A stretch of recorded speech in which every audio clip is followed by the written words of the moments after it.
if you subscribe, you're going to get entered to win a Nintendo Dad's prize pack. If you subscribe. So that's what happens when you're not muted. Yes, it is. Oh, okay. I get what you're saying. I was like, yeah. So I just saw Marty's face. That was anybody funny. subscribes. Anybody subscribes to us on Patreon. Actually, here's what we're gonna do. We're just gonna do this. It's just Twitch or Patreon.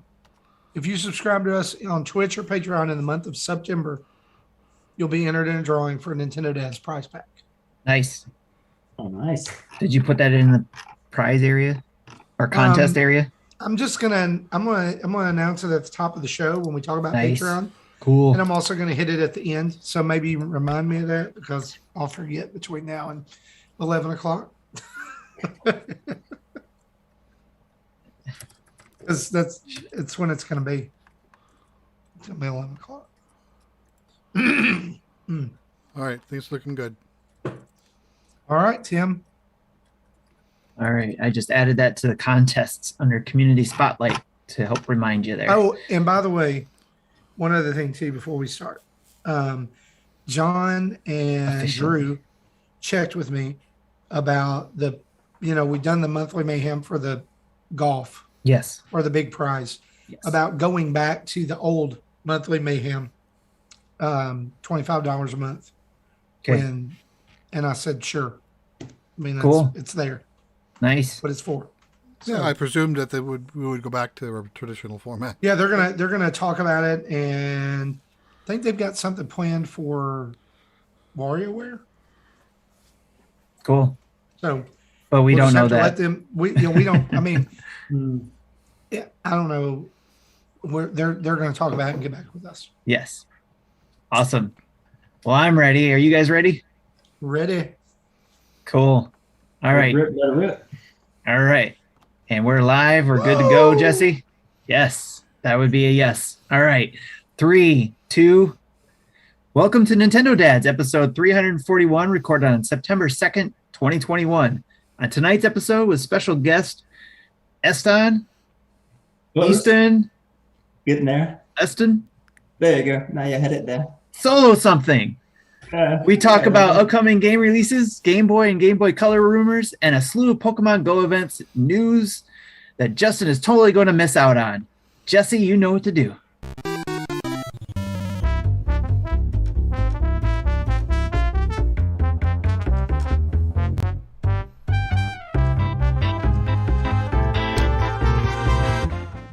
Hey, what's up, guys? It's Marty, and you are listening to Nintendo Dads. It's episode 341.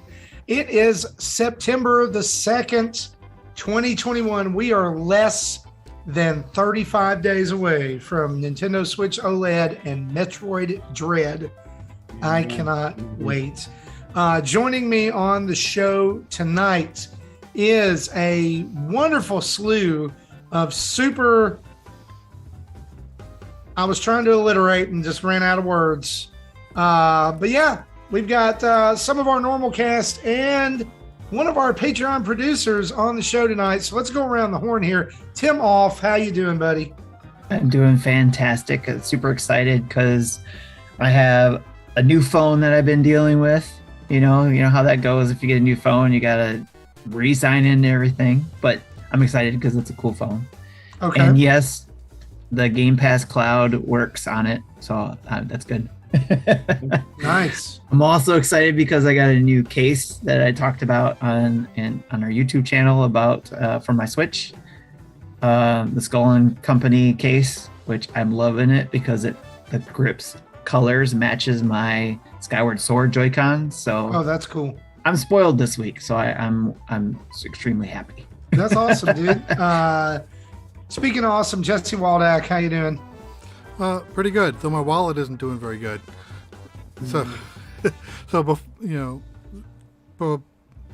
my van had problems. We've talked. People on Patreon already know about this. But before that, our youngest daughter's car broke down, and we paid to get it towed from where it got stranded to a shop. They said this literally will need a whole new engine. So we said screw that. And we had to pay for another tow to get back to the house. so then we can arrange for someone to either haul it away or take it away for a trade-in later. So that's two things we already had to pay for. And then my van decided, this alternator isn't good anymore. You need a new one. So that cost me almost $1,000. I remember when alternators used to cost $22. Well, Transformers ones. Remember those? Yeah, they were like 20, 25 bucks. Yeah, not the really same good. thing. Yeah, well, I have the Grimlock one. I love that one. definitely not as much fun.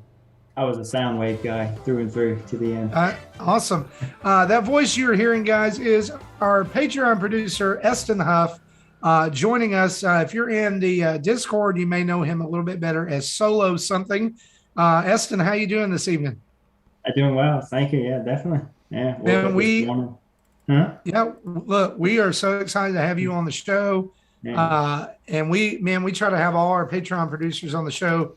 And you're going to get to hear from him a little bit throughout the show. And we're just excited you get to hang out. I see there in the background, I'm excited because you're rocking my favorite.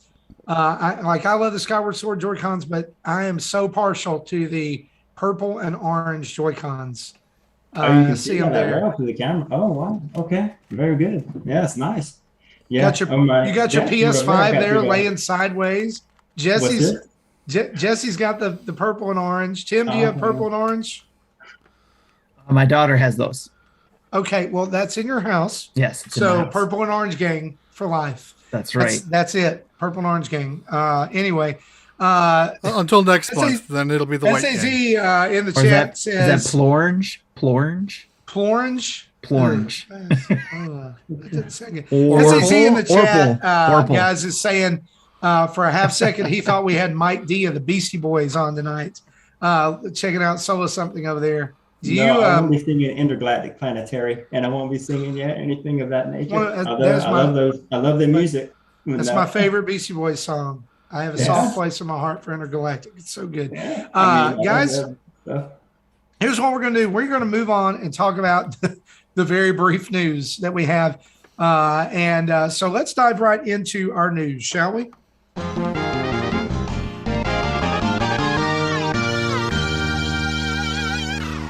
And that's it. The news is done. Hey, look, Tim, like you're scarily accurate this week. It's almost like Nintendo's holding on to a lot of news for some big event in September. Like, I don't know what you're talking about. I don't know. So anyway, our news is brought to us each and every week by you fine folks over at patreon.com/NintendoDads, where you can subscribe and just for $1 a month, get in access to our Discord. You can be part of the community over there. You can talk to us. You can talk to other folks, fans of the show, and you can just hang out for $5 a month. You get access to the whole slew of sub channels there. There's a whole dad's topic section. A lot of people are like, when we bring it up, they're like, what channel are you talking about? And unfortunately, we have to say to the people who are paying $1. Got to be in the $5. For $10, you get pre and post show audio, discussions, and all kinds of things like that. And for $30, you can be like Eston here, and you can get to be on the show. We are contractually obligated to let you on the show when you back us at $30. No, we want you to be on the show because you're. I didn't DM you about that contract, by the way. No, yeah, well, I mean, you just signed it in your blood. It's okay. It's right there next to that. You'll always be a Patreon producer. You can never escape. Well, we probably can get our hands slapped by Patreon if we don't do something that we say we will do. That is true. So it is kind of contractually obligated. Thank you for really getting technical there, Jesse. We appreciate it. That's why we keep you around. That's right. I like what Chris said, that for $50, Marty comes to your house. Yeah, I mean, if you want to pay $50 a month, I'll come to your house and eat all your snacks and then leave. I mean, I could do that. I'm in. Sold. I'll show up. So I could do that. Logistically, you could actually feasibly do it in less than a day at my place. So yeah. So, I mean, I should do we that. just went grocery shopping tonight. Yeah, so I'll take $50. Put that, Tim, for breakfast. Listen. Take a memo. We're making a $50 tier. It's going up there tomorrow. Okay. $50. Marty shows up at your house. Yes. There you go. I'll have you over for dinner. Yeah, there we go. Okay, so I wanted to mention this while we're here in this pocket. We're going to run a contest for the month of September. We're going to call it September. All right, and so what we're doing is this. If you subscribe, a brand new subscription to our Twitch or to our Patreon at any level, you will be entered to win a Nintendo Dad's prize pack that will be sent out to you in October. What will it have in it? We don't know. We haven't thought that far ahead yet. It's a surprise. Several Nintendo so, Dad's merch items. Yeah, there'll be here's the thing. There may be a sticker in there. There may be a hat in there. There may be various objects from my. So this has nothing to do with $5 footlongs then. Here's what we'll do. If you subscribe to us, there is a chance that in that Nintendo Dad's prize pack there will be a gift card to a sandwich shop, so you can pretend that Jesse is making you an artisanal sandwich. Don't you have a prize closet that maybe there's some prizes left over in? You know what? Can I be honest with you? There's an entire box sitting here in my office of stuff that people have donated to us. That you never know. Like there's controllers over there, guys. There's Switch cases. There's all kinds of accessories. You never know. Just go over and sub. It's twitch.tv/Nintendo Dads or go to patreon.com/Nintendo Dads. Brand new subscriptions will be entered all month long. Will I give a foot rub? Someone asked in the chat. No, because feet are gross. You get a nasty beard. They should be covered at all times. Ugh. Anyway, let's move on and let's talk about some news, guys.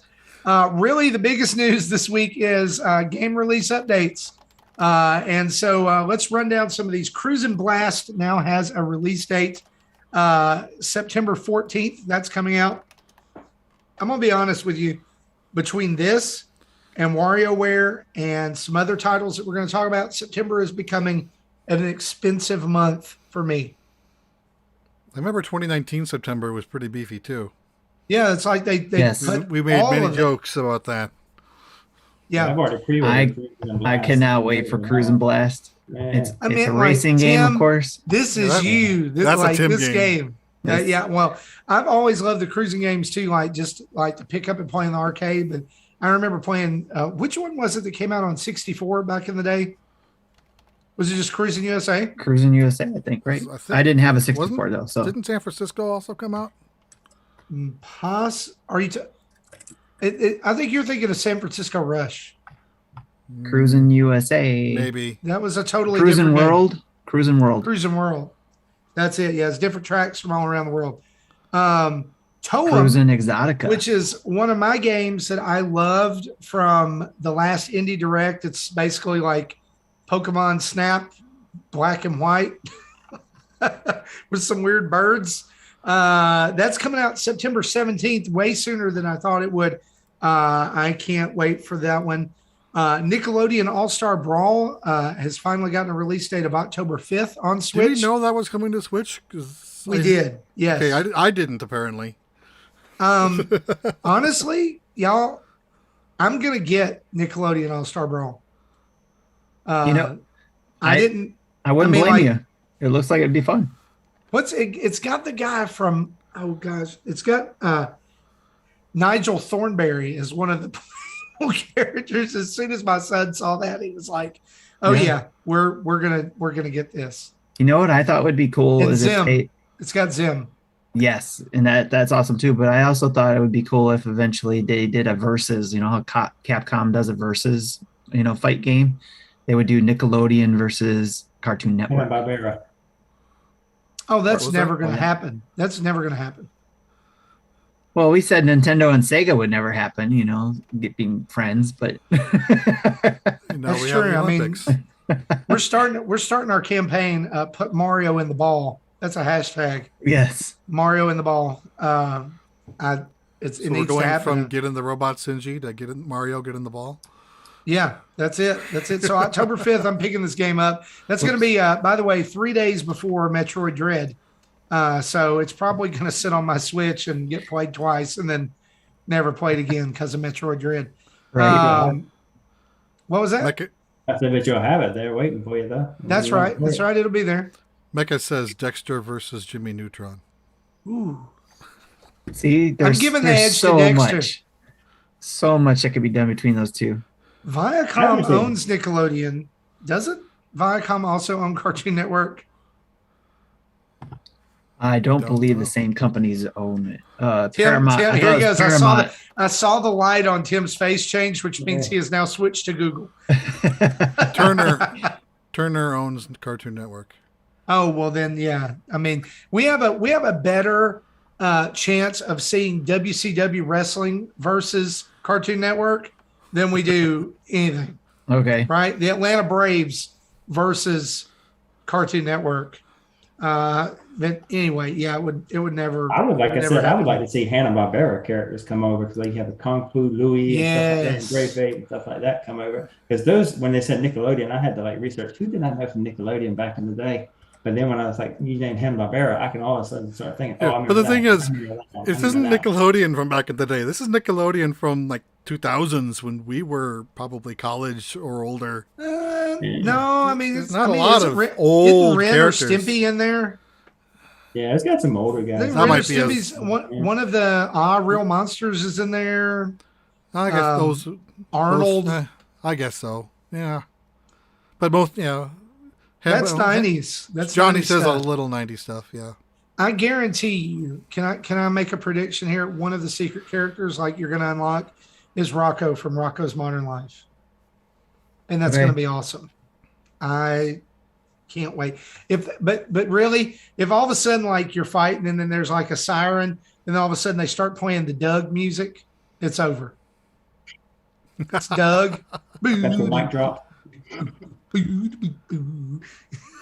Wow. I love Doug. It's Patty Mayonnaise comes in and clears everybody out. It's over. Quail Man, Hembo Johnny there. He's got it. Quail Man would be perfect for this. And the background is the stage you fight on is a Beats concert. Let's go. Done. Game of the year. Every 2 minutes, a new character comes out. Invader Zim's going to be my main. That's all I'm Yeah, say. Zim is going to be awesome. I can't wait for that. Speaking of Game of the Year, let's talk about Nintendo's Game of the Year that they revealed today. Dropping December 3rd. Big Brain Academy, Brain versus Brain. Just out of the blue today, in true Nintendo fashion, they drop a trailer. That's probably going to miss the cutoff for Game of the Year this year. It's going to have to be next year. I'll be honest with you. I think this game looks good. Did you guys watch the trailer? It looks like it's going to be fun. Another, co-op or a lot of party game type thing, family thing. So the whole thing, Eston, for you and maybe anybody else who didn't see it, the whole thing is the brain games played against other people. So either couch co-op, you're all playing games, and you can set your level. So if your son or daughter is, or anyone is not as, how do I say this? I almost said not as smart as you are, but maybe isn't on the same grade level. Thank you. Yeah. If they're not in the same grade level, you could set your own difficulty so that you can compete against each other in real time. But it's also going to have an online component where you can compete in these games with people online. And of course, you're going to have Nintendo Switch online to do it. But can I ask this? Why is this getting a pass and Brain Age is not? That's a great question. I still don't know why that never came over here. Yeah, same here. I had to import that. Yeah, I mean, I downloaded it from the European eShop. And I'll be honest with you, I've not played it very much. But I think I played it for 3 weeks, maybe a month. And I fell off. That's as far as I got. I do think that the touch screen controls and stuff are not as precise as the DS and the 3DS versions. I agree, because the DS with needing the stylus did make it more more accurate. And Mecca brings up a great point in the chat that the theory that that Brain Age got into trouble for false advertising, like that it was like got in trouble with the FDA or something like that because they said it could possible. I don't know. I've heard that. I don't know how truthful it is. So what I'm saying is like, how does Big Brain Academy get around that? Like, if it's advertised as a learning game, I guess it just doesn't say, hey, it can really make you smarter. It doesn't necessarily claim it'll give you a big brain. Just okay, whatever. I mean, though it's so weird. In that Brain Age game, I did like the AR thing where you answered numbers with your fingers. Like 1, 4, 3, 5, 2. Mm-hmm. Yeah, although I got real frustrated with it because I was like, no, I don't do math good, so. See, I do math good. See, then you're. I don't English good. Or I English good. I mean, yeah. So those games are coming out. Eston, I just want to throw this back here to you. Cruise and Blast, Toem, All-Star Brawl, any of those something you're going to pick up for you and your family? Oh yeah, Cruise and Blast, definitely. I've already pre-ordered it, and it's funny that because I've actually been going to all these birthday parties and stuff like that, and I've actually seen the arcade game in Stars and Strikes, and I've seen it in Dave and Buster's, and I've actually mentioned to other dads with me and mentioned it to other people, and I'm like, this has actually got literally Nintendo written on the arcade game. I'm like, I don't see why they don't bring this over. It's one of the favorite ones I love to hit whenever I come into these arcades. It's so much fun, and whenever I saw that they were finally bringing it onto the Switch, I was like, oh, finally. And so definitely I was all on that, pre-ordering it. And now some of the other ones you mentioned, I haven't really looked into too much. When I saw the Brain Games one, that just for me brings back, I had to look into it more, but that brings back memories of I don't remember that the show back in the day, Brain Games. And there used to be a little show that you do it, and it would watch TV, and it would give you brain games. You try and figure it out before it gave you the answer. So I haven't looked at the video, but it sounds like a little bit maybe that might be kind of leaning into what that is, kind of a video game adaptation of that show. Yeah. I don't know, did you ever see that show, Brain Games? I haven't seen that, but there have been previous. It was way back in the day. There's been previous Big Brain Academy games, mostly on the DS. I think one of them came out on the Wii. I think I played the Wii game a little bit, but I don't remember liking it. Yeah, it was called Wii Degree. And Super Nintendo said it's Wii Degree, and he's right. He says it's all right. It was not it almost felt like Big Brain Academy was knockoff Brain Age. Definitely. It's like the meme. I want Brain Age. We've got Brain Age at home. Brain Age at home is Big Brain Academy. I don't know, it never felt, but this felt I don't know, today just watching this, it felt like this has a lot in it. It felt like that there's a pretty substantial amount of content in there. I mean, I didn't realize this was Nintendo developed. Again, so if it's Nintendo developed, why is Brain Age not out over here? All great questions, but yeah, and I knew this was a Nintendo game from it being on the other devices. It was just different from the Brain Age stuff. Yeah. So. Yeah. Well, anyway, it's only $30, so it's not going to break your bank. It's kind of it's fitting in that same niche as Game Builder Garage and some other games like that. Also, wanted to remind you guys, for those of you who are interested in Sonic Colors, that's coming out next week.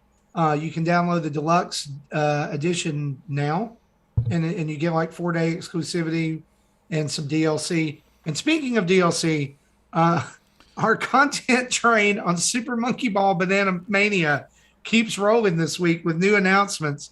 Paid DLC coming to Super Monkey Ball Mania.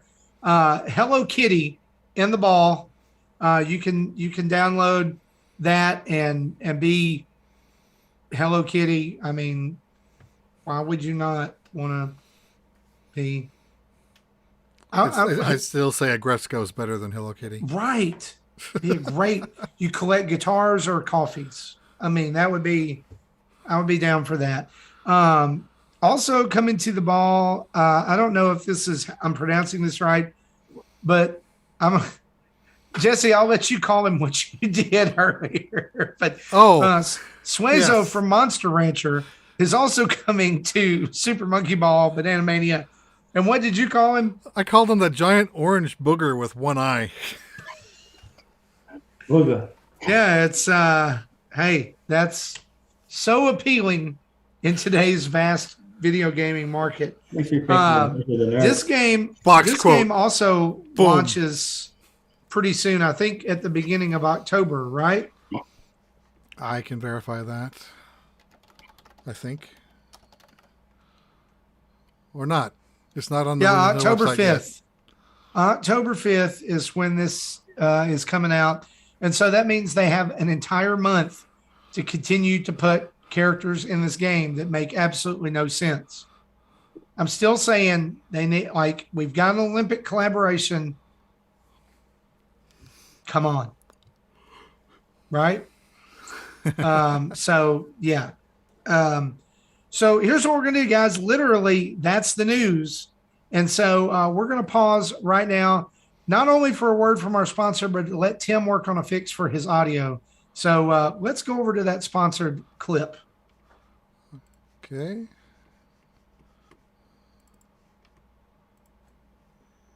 Hey gents, what is going on? Today's episode of Nintendo Dads is sponsored by our friends at Manscaped, the leaders in below the waist grooming. Now, of course, you know it is back to school time, and we want you to pack the essentials to have the best year yet. And of course, Manscaped has provided the 4th generation performance package, and it does just that exactly. Now, gentlemen, things are opening up, so you got to be ready for whatever is in your daily schedule for you. It's the perfect performance package for your package and includes a brand new Lawnmower 4.0. Gents, folks, we have been talking about the Lawnmower 4.0 for a while. It is a fantastic, fantastic trimmer.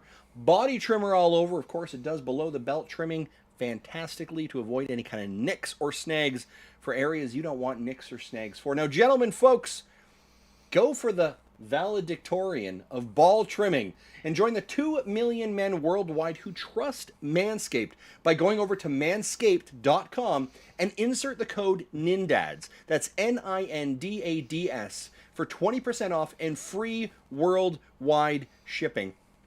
Folks, I mean, it's fantastic stuff.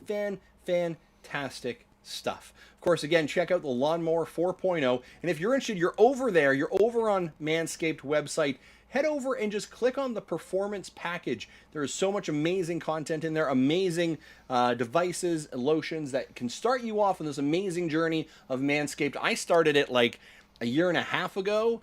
When the pandemic started, I joined Manscaped, and I have never looked back. It is absolutely fantastic product, and I highly recommend it. And I know the gents on the show have been using it as well, and I know they absolutely love the product as well. So again, get 20% off and free shipping with the code NINDADS, NINDADS, at manscaped.com. That's 20% off plus free worldwide shipping with the code NINDADS, NINDADS, at manscaped.com. This year, graduate with a degree in clean balls from Manscaped. Gents, back to you. Oh, every time. There's just something that, like, the line is towed until the very end. And then the chat was having fun throughout the entire read. Yeah.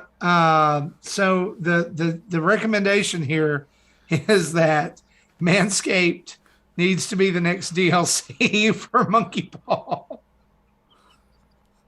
It would be a good playoff with advertising. I don't know. Here's what we're going to do, guys. We're going to head into talk about some rumors, shall we?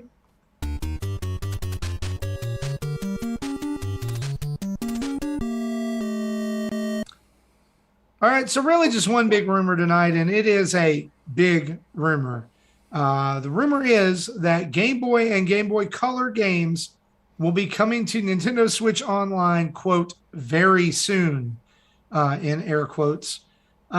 This story has not only been published by people on Twitter, but it's been picked up by several major news organizations as well, which kind of leads me to believe it's got a little bit of credence.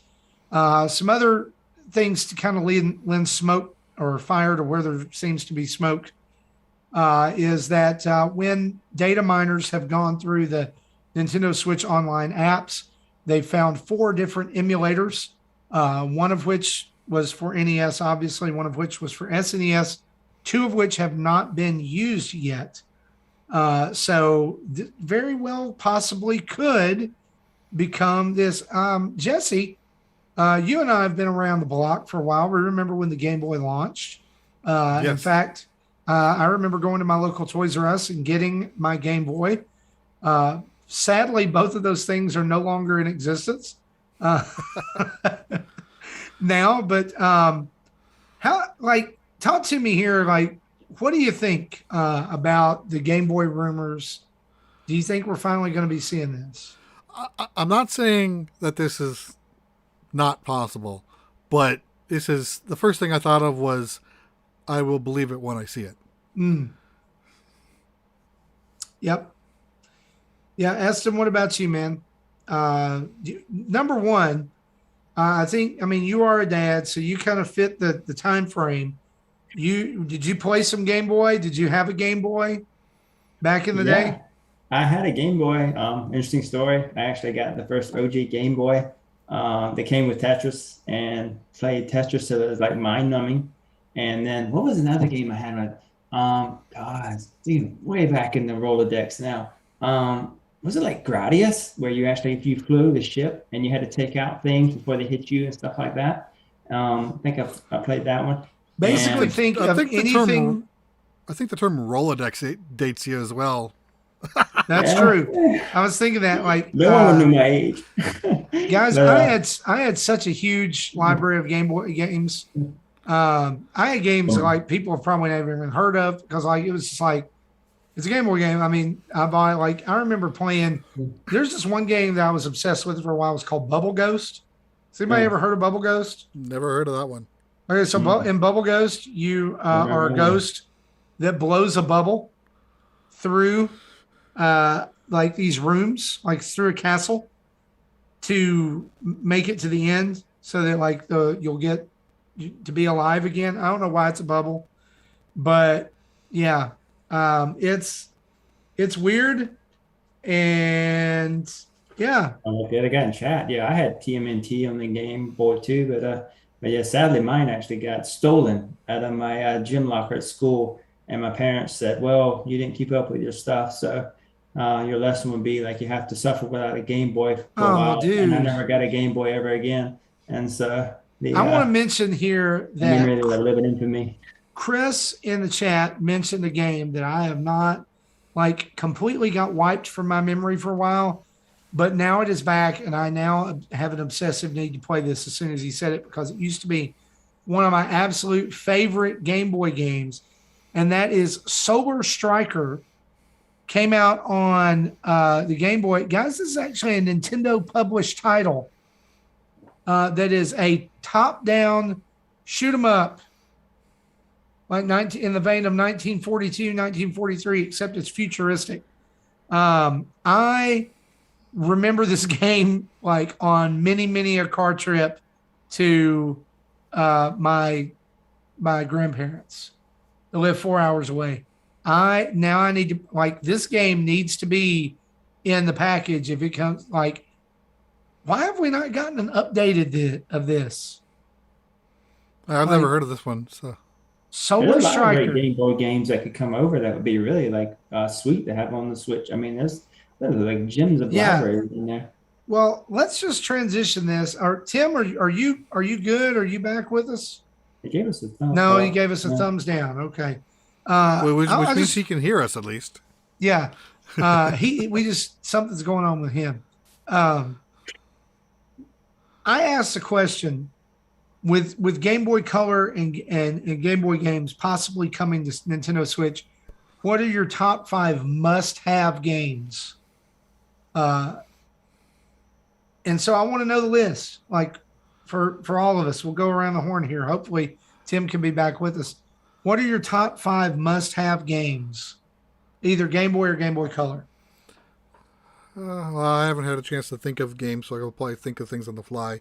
The first one I have, and I hope they give it Super Game Boy support as opposed to just Game Boy Color support, but Donkey Kong. Yep. Can you hear me? Yep. Yep. Yes, Yep. we can hear you. Okay. I'm using Oh, he's my back. Steel Series. He is Yeah, back. it's Very very cool. So, Jesse, any other games that you can think of that you just they got to be on there? I'm thinking, okay, Tetris, Yes. Mario Land and or Land 2, probably the second one.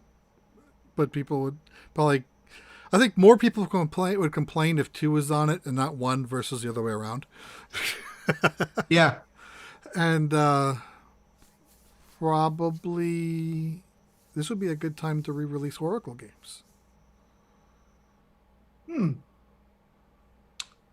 That would be, Or you know, Oracle and Seasons. ironically, Yeah.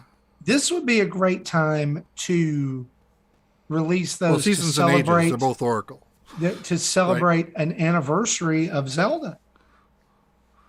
That would Right? be a way to do it. I agree. That'd be really cool. Eston, what about you, man? Any top 5? What games have got to be there for you?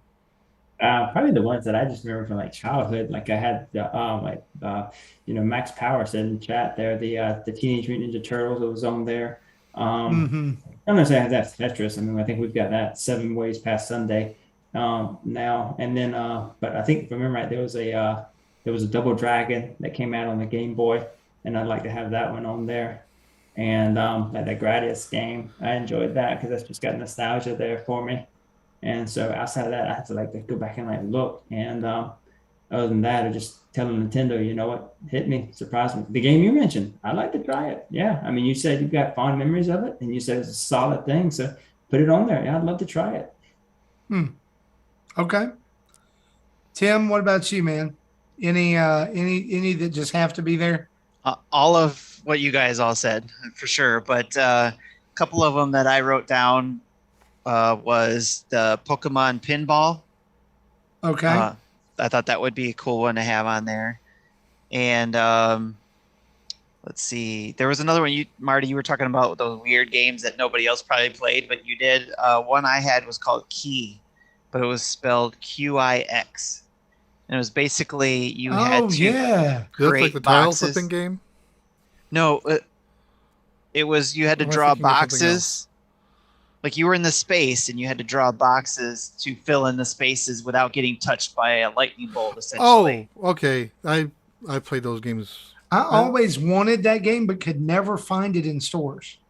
I had it on the 5200 and loved it on there. So when it came out on the Game Boy, And it had fun. didn't it have like a Mario kind of twist to it as well? Didn't it have like Nintendo properties? I don't remember that.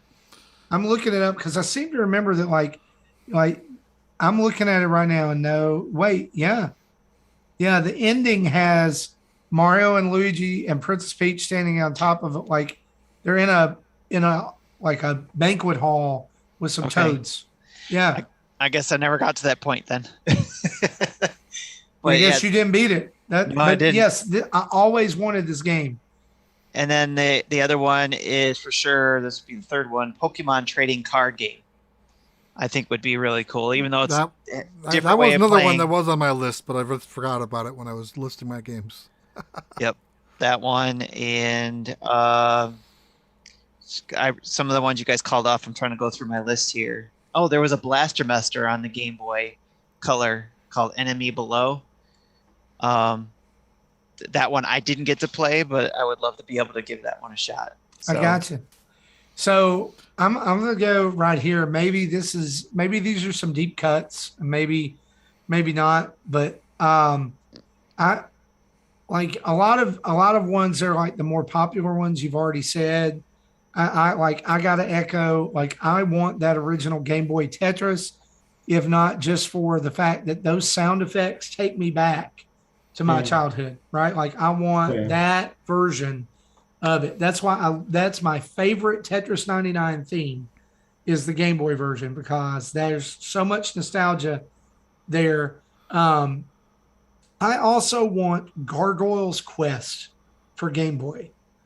which was was that the original one?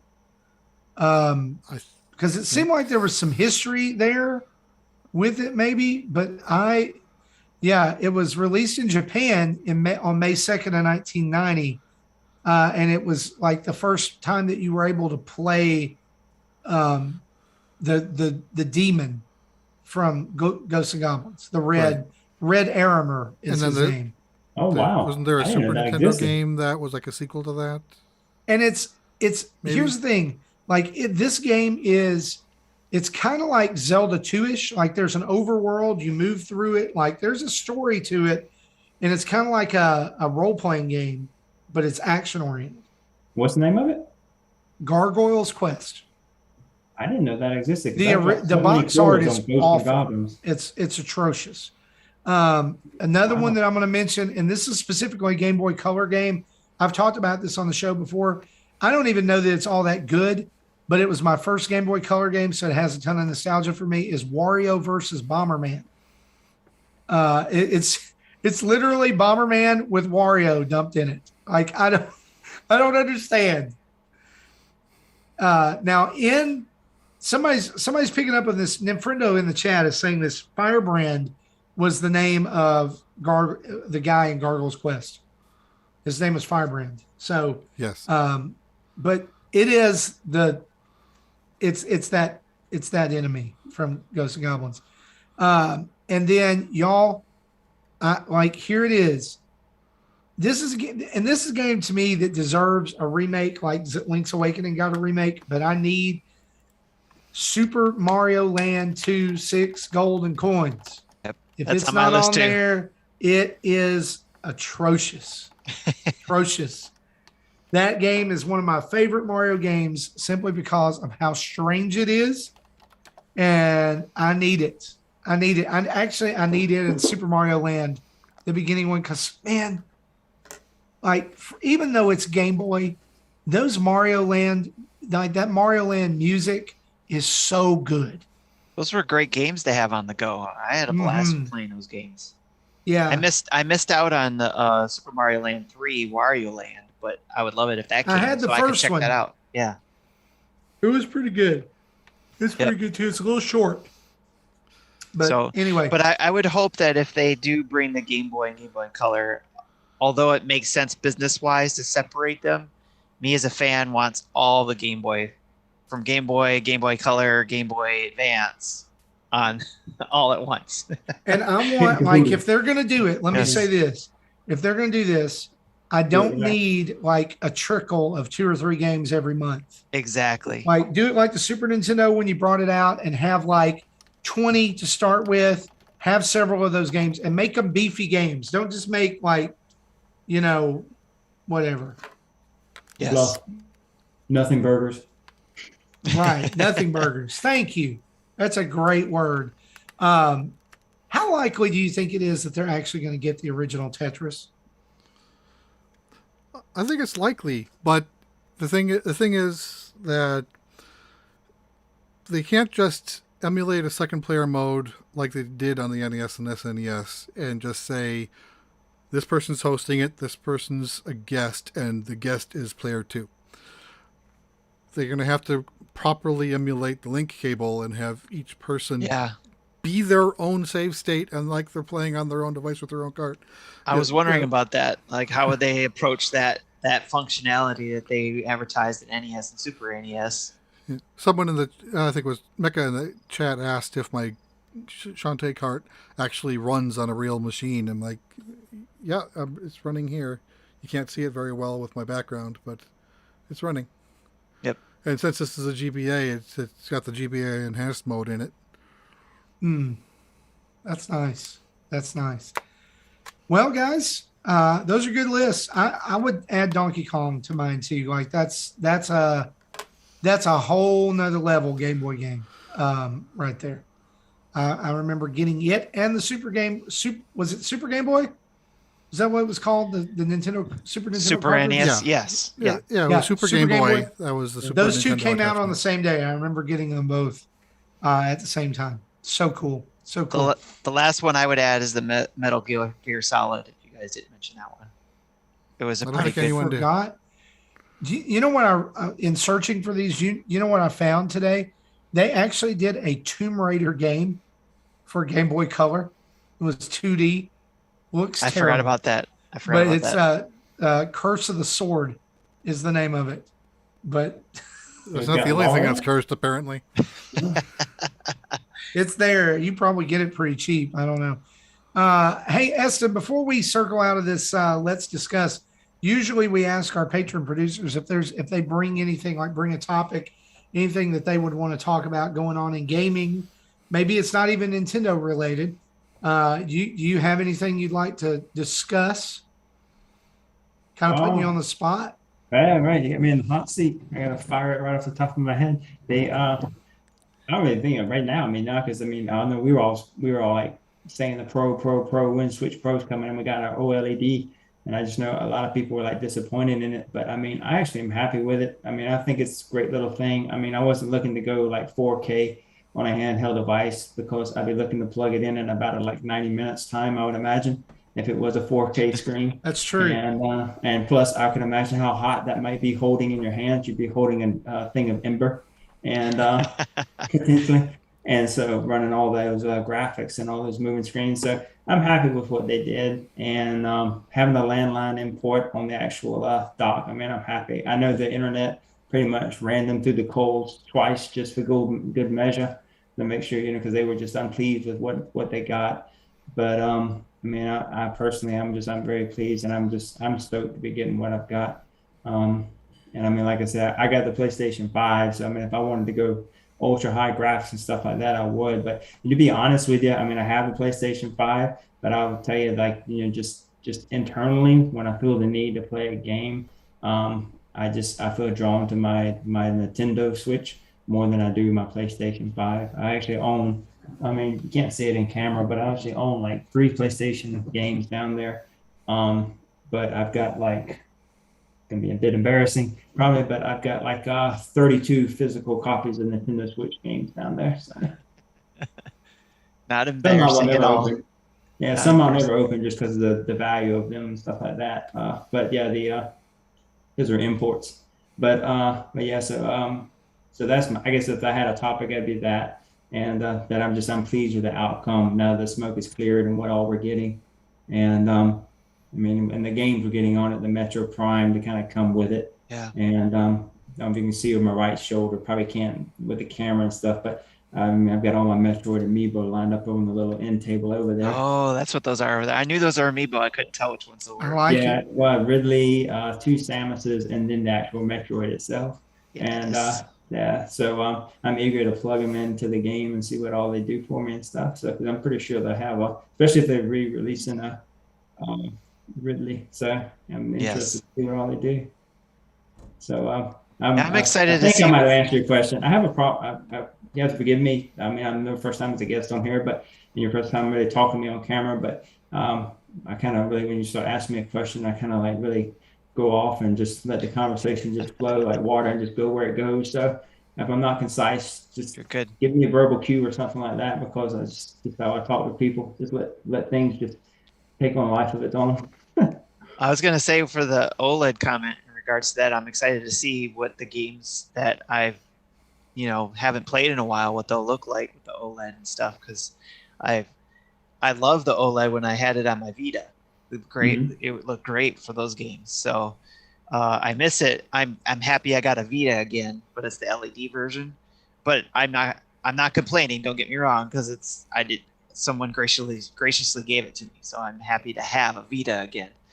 But I do remember how well that OLED screen looked, and I have my Samsung phones that have all OLEDs too, and they look great. So I'm excited to see what Nintendo brings with the OLED screen, and what the games look like with it. Like it's almost like a fresh coat of paint or whatever on some of these games, probably. You don't think it's like, when you read the dimensions, you don't think it's that much bigger, but someone made the point to me, like if you go into like your Verizon store, your Xfinity store, and you look at the iPhone, and then you look right next to it, you look at the iPhone like Plus, and you hold them in your hand, and you're like, gosh, that phone looks so much bigger in my hand versus like this one, and the screen is so much bigger. But this thing can like fit into my pants pocket, And then like, so I'm interested to see like, see like once I get it like in my hand, like seeing like how much appreciable that screen looks now. It's almost like, and with the the black border bezels on the end that you feel like almost like you're opening up your eyes more and you can actually like, you're not squinting anymore. Yep. So that's nice. I'm crossing my fingers and praying to God that my new Skull and Company case still fits on that, because just those millimeters, might be a little tight, but it goes in pretty easy in this case. So I when I put it on, I was like, okay, I might have a chance. I might have a chance to fit in there. It's a good looking case. Oh, I love it. I love this thing. It's a good looking case. If you're audio only, you're missing out, man. The handles match the colors of the Joy-Cons and everything. Yeah, that's a sharp looking machine right there. Is that the one you can change out the it'd be really handles cool on if too? did they make a white one for the OLED that's coming up? They did not make it yet, but they didn't make these ahead of time either. They didn't make these until it actually came out. So I'm assuming you'll be able to order some white ones. Yeah, you can actually order the grips separately. So that's cool. I may buy the white ones if they do come out with those. I'm just looking forward to having a Switch with a working grate for the fan. Yeah. One that's better engineered than the old one. That's gonna be nice to not feel like I'm gonna stick my finger in the grate, the fan hole every time. It's weird, and I feel like that's why it overheats sometimes. So I'm gonna give it to my daughter, and she's gonna sell her Switch Lite. I'm gonna sell my Switch Lite, and we're just gonna So I also picked up the Joycon Grip too. I like that. That's really nice. This actually charges your Joy-Cons when you have them in there. So, which is really cool. And it was only $20. I was looking at those on Amazon the other night, actually, and I was like, I didn't pull the trigger because I was like, oh, that's nice. You can actually put a skin on your Switch and you can see your skin. But I'm like, but the OLED Switch is slightly larger, so I don't want to pull the trigger on here. And in October, be like, well, there you go. Yeah. I'm going to go ahead and throw this out here. If anybody's looking for a Switch Lite after the 8th of October, come talk to me. There's a gray one and a blue one. We'll nice. Real nice. We'll make you a real good deal. Go to our virtual garage sale page in our Discord. Hey, that's a good idea. That's a good idea. And only $5 patrons can get to that, correct?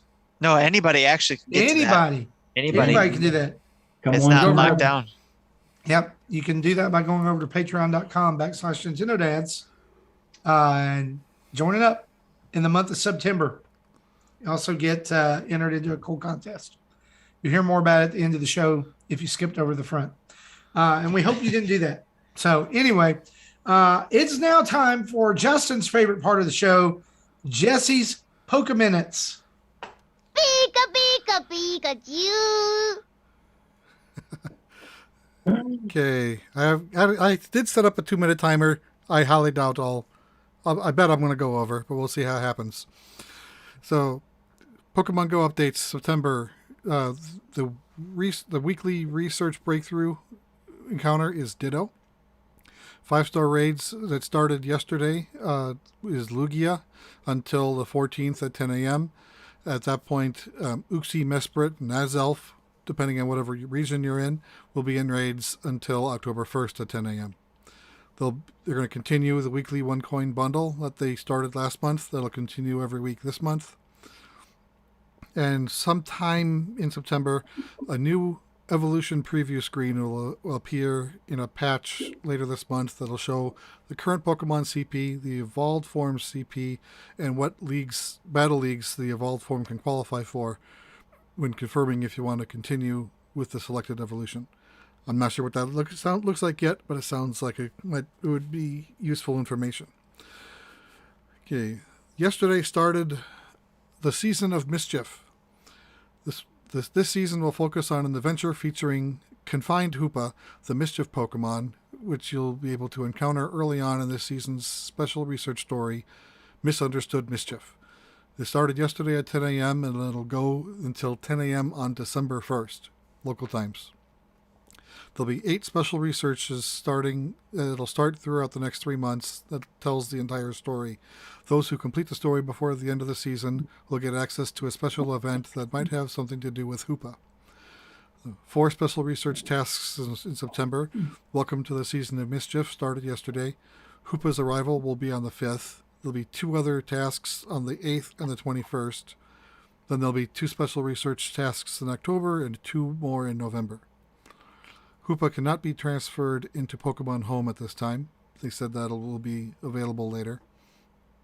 And for trainers who are unable to play during the season, Confined Hoopa will be available again later in the future. Also, as part of this event, Main Fu, I think is how this one's pronounced, will be available in 10-kilometer eggs. They were originally only available to those who ranked high in the Battle League, but now it'll be hatched in eggs. Then also a new Pokemon to appear starting next week on September 8th at 10 a.m. The revolving Pokemon Inkay will appear in the wild and in 1-star raids until September 13th at 10 a.m. Inkay will evolve into the overturning Pokemon Malamar, which requires your phone to be turned upside down in order to trigger the evolution. That's cool. I didn't understand that at all. Different. Turns out that was a thing in X and Y. The 3DS had to be turned upside down for it to evolve. Wow. Now, how anyone figured that out, other than reading it in a guide, I don't know. Do it across the room. They evolve. But yeah, apparently there's lore in there somewhere. So it's probably the same thing that some people stumbled upon, that the Phantom Hourglass, in order to figure out to pass that one where you had to close the DS and then open it back up to pass. The first Professor Layton did something similar. Yeah. There were some really cool, like, actual physical aspects to the DS that were totally unexpected. I thought that they could only do it on that system. Yes. Which is why Phantom Hourglass won't come to other systems. Well, they did change up Treasure Tracker, right? Because they brought it from the Wii U, right, to the Switch. Yeah. So they were able to change up some aspects there. Right, but I've been playing. Let's talk about it.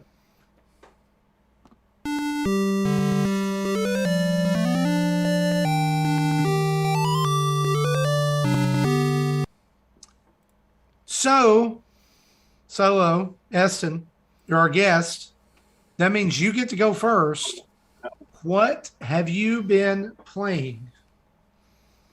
Let's see. Weekly, done a little weekly Fortnight thing. Been trying to get to the end of Monster Hunter Stories 2. And little caveat to that game, if anyone listening or anyone watching enjoys playing that game, really enjoying it. I know people are saying it's Monster Hunter's Pokemon, but I wish they would have at the start of the game allowed, I don't think it's too much of a spoiler alert because this is now the game's been out a bit. I wish they would have allowed the your monsters to start flying earlier in the game, because I've really enjoyed the fact that once you get to the point in the story that you can start taking flight, it really gets that's just super fun to do that. And I wish they would have done that from the start, because it really is a pretty game, and it just adds a different aspect of being able to appreciate the environment that you're around in and stuff. Now, you can't fly in every environment. It makes sense where they do it. But nonetheless, I wish they would have done that from jump, because it would just made it so much more pleasurable to do that there. Most times, just flying around, looking at all the views. And so I've been playing that. What else have I been playing? I was grinding so much on that one. And then I started doing my Stardew Valley. Actually, my family started playing Stardew Valley, and kind of a running joke was I got tired of hearing all these roosters every morning, rooster, and then the evening rooster. And so I was like, what is going on with all this roostering? And I actually read the book this has a chapter on the guy who made Stardew Valley. And I'm like, well, I read this guy's story. I hear all these roosters. I'm like, let me just take the dive. And I'm coming off of being burned out on Animal Crossing after playing it for over 400 and some odd hours. And, is that all? Huh? Yeah, is that all? Right? Yeah. I'm not an addict. I realized I was having a problem and I got out early. Nothing on me. No. And so actually, I'm actually enjoying it a lot. I mean, so it's become like my really kind of like, I want to put that game in and just, and well, I got the digital, but when I want to load up and just have that game, just kind of just chill, enjoy my beverage or whatever I'm having and just relax and just play a good game. And just, it doesn't take a lot of intense concentration. It's really a fun game. And so I've been doing that one. And my wife plays that one too. And it's funny because she'll talk about her husband in the game. And it just cracks me up when she brings up, it's like, my husband told me, and it would be something stupid or outlandish. And I'm like, what are you talking about? I didn't do that, And I was like, oh, wait, she's talking about Stardew Valley husband. Or she'll talk about her kids and how the kids are crazy in the game or do something stupid in the game. Yeah, I haven't got to that point yet. I'm still just kind of clearing up and stuff like that. I took the beach island and I'm wearing the Charlie Brown shirt in there. And so, but yeah, I'm having fun with it. And then I wanted to do the ball though, because it came out, but I'm like, God, I realized I'm just like, I need to like really kind of watch myself here because it's becoming that point A is meeting point B where I just don't have the time to play all these games and at the same time, finish what I want to finish and then allow time for real life. And so I'm just trying to finish up Monster 100 Stories 2, and that's the biggest one right now. And just once I finish that, then I'll kind of take on the next big project. I mean, I like when Skyward Sword came out, there was another one I played. Like when that one hit, I mean, I put everything on pause. I mean, it was like record scratch pause. And I mean, I finished up Skyward Sword from release date to actually like finishing it. I did that in, oh God, it's so insane. I think I did that in like maybe 11 or 12 days. I mean, I was just like on that, like somebody was paying me to do it. That's on par with Matthew, I think, right? Yeah. Right, I Jesse? think Matthew did it faster. I think I might have done it in about that same time. Okay. But yeah, I think he had it done within a week. Yeah. Gotcha. Yeah, I saw that. And he said done. And I was like, how did you ding that fast? I'm like, you must be a code cracker, dude. I mean, I'm just like, that was insane. He just doesn't have a life outside of work and playing games. He's still 21. But in a nutshell, roundabout, that's what I've been playing. So you can toss it over to the next ad. All right, let's go with Jesse because Tim's list is ungodly long. Okay. Let's start with Jesse. Before I start with my list, I want to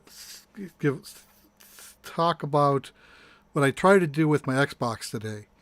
I wanted to see if I can get the remote play to work with the Xbox to my iPad. I've had it. I thought I've had it working before, like when I first got it, but it wasn't working anymore. So I asked the Game Pass News guys if they had any ideas. They said we couldn't get it to work either. I called Xbox support, and he was walking me through the normal things, including uninstall, reinstall, rebooting my iPad, rebooting the system, and so he put me on hold, dug around a little bit in his notes, and they say, oh yeah, this has been broken since iOS 14.3. And that was like 6 months ago. So I'm like, you haven't fixed it yet? We're at iOS version 14.7 now. So yeah, okay, so that's not working. So he goes, why don't you try the cloud? Because I have Ultimate, so I have access to cloud. I just haven't tried it yet. So I gave it a try, and yeah, that works.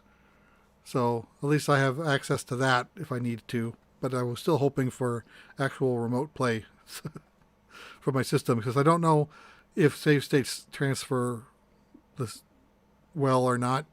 Or like, I start on cloud? Am I stuck on it? I don't know yet. Maybe the Game Pass News guys can answer that question. I've heard that the cloud actually does really well with the save states type of thing, where you can play on your phone, through the Game Pass cloud, save it, and then just go pick up the game where you left off on your Xbox. Okay. I did, as a test, I launched Psychonauts, and yeah, okay, I see the Double Fine logo. This is working. I didn't get past that. Okay. I suppose I could launch 12 minutes and see if my save loads or not, or any of the other games I played. So Cool. that was, so that's not great, but at least I have access to something if I need it. Okay. So last 2 weeks I talked about Picross S Genesis and Master System Edition. This is the last time I'll talk about it because I finished it. 100%ed that one. And then just as I was wrapping that up, a patch came out to Piczle Puzzle and Watch Collection. They actually put out I don't know if it was a press release or just an email to us because we had their review copy. I think we were just on their PR list. So they said, "Hey, we put out a patch. Let's talk about it if you can." So what the patch does is it adds a few UI changes, not UI changes. That's not the right word, but how the game controls in the Picross game specifically. So it does clean up some of the issues that I had. Like now I think you can roll columns and roll rows from the right to the left. I don't think you can do that before. And with the click of the R button, you can swap the functionality of the A and B because they had it backwards of how so if you're used to one, are. Gotcha. And I think they had a lot of complaints about that. So they didn't just flip them, but they gave us the ability to choose our own controls. That's good. So which I appreciate. I like that better than just changing it. Yeah. But so some of they didn't. It's not perfect. They still have a few. Like if I have a square in the middle and I want to start from the left, go all the way right, I can hold down the mark button and just go and cursor over. When I cursor over the one that's already a square, it still blanks it out instead of keeping it a square. So I'm like, okay, I didn't like that, but they didn't fix that either. But again, that's not a horrible thing. It's something to, as long as you know it's there, it's easy to work around it.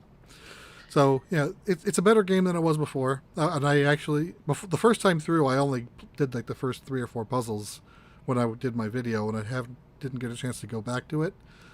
So since they did the patch, I did all 100 Picross puzzles. So I've completed that.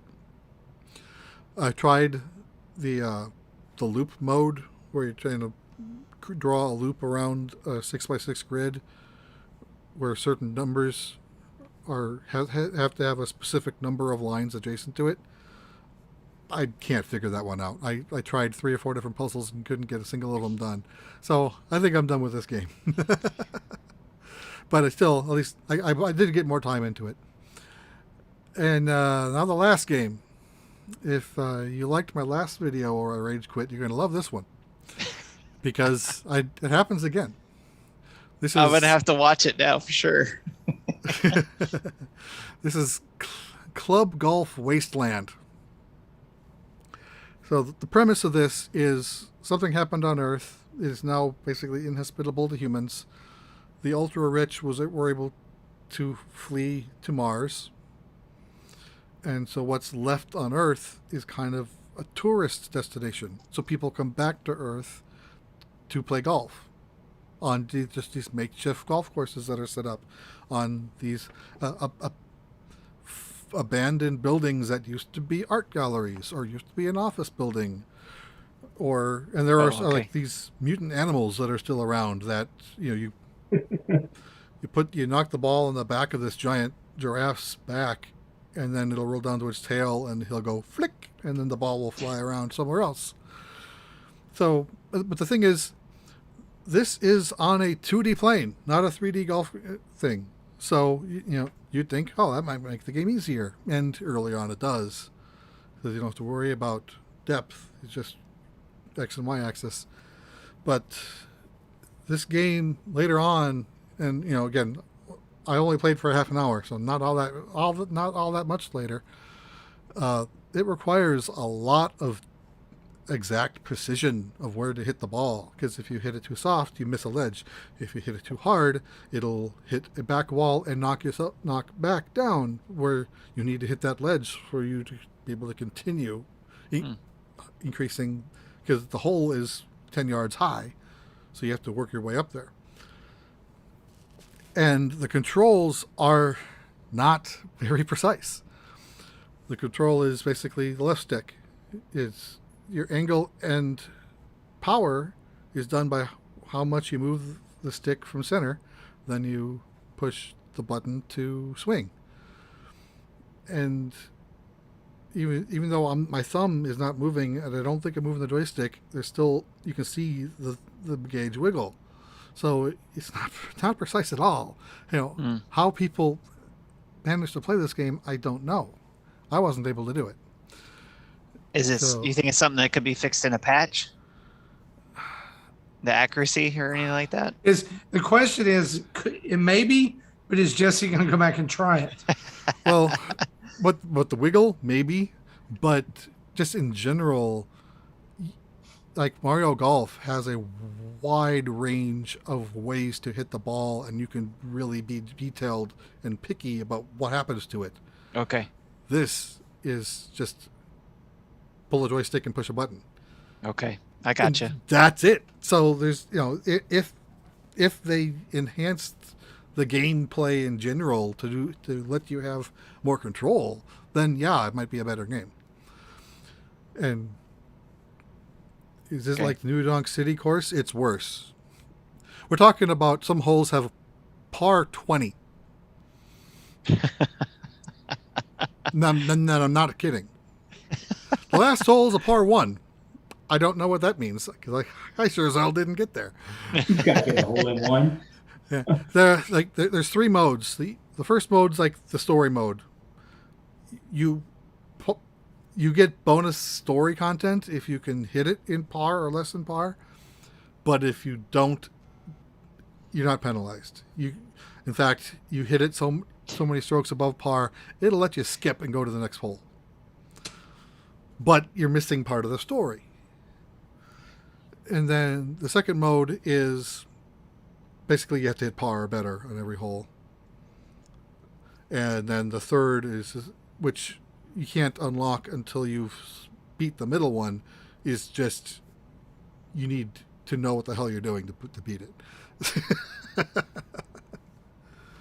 Yeah. Did you see what Mecha Dragon said? No. Oh, you found the new monthly Mayhem game? No more golf. No. Y'all No gotta. more. Mecha said y'all gotta keep giving games Jesse hates. I think there needs to be. I really think there needs to be, and I think we should fund this. We should start a brand new series on our YouTube channel called "Will He Rage Quit?" I do not like this idea. And so what we do is you just go find a game that you think you will hate, and then you buy it, and we see how far into it you get before you're just like, nah, I'm done. I was just going there to do the same thing. Tim went to edit the title, and just as I was editing the title. Yeah. Will he rage quit? Can I veto this idea? Because I hate it. I mean, you're not out any money. We'll just pay for the game, and you see how far you. I've run out of Picross games to calm myself down once I get upset. Actually, we should just make a playlist called that, and then any games that fall into that category, when you've done a video on it, can be tagged that. Here it is. I can rage. We're going to get you some lights. Yeah. Everything in your room is going to be red. All right. and it's going to be some red lights and lo-fi music playing in the background to keep you from stroking out. And then you play, I don't know.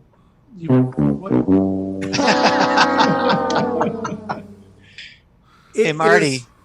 Listen, if you want to see this episode, if you want to see this become a series, head over to patreon.com/. For September, and when you sign up, say, I hate you all. I'm here for Will He Rage Quit? Or will he rage quit? That would be amazing. No, it won't. Yeah, Dustin, you're a Patreon producer. Do you think this is a good idea? What's that? I said you're a Patreon producer. I love it. Yeah, just to see, especially if he throws Joycon and says, "What's up, bro?" and something like that. Yeah, yes, rage quits like that. Yeah. Okay. Anyway, so Right. yeah, there's a video of this that the embargo was this morning. I recorded it this last weekend, so yeah, I knew this was coming, and I love it. It landed this afternoon. I love it. So that's what you've been playing, Tim. Good Lord, what have you been playing? What hasn't he been playing? Right. All right. So I've been playing Animal Crossing New Horizons still, and I forgot how many hours I lost track of how many hours I've been in that game. But I was getting in there because I had one last try on the 31st to get that golden stag, and I got it. I finally got that bugger. Good job, man. Yeah. So I got that in my bug index is complete.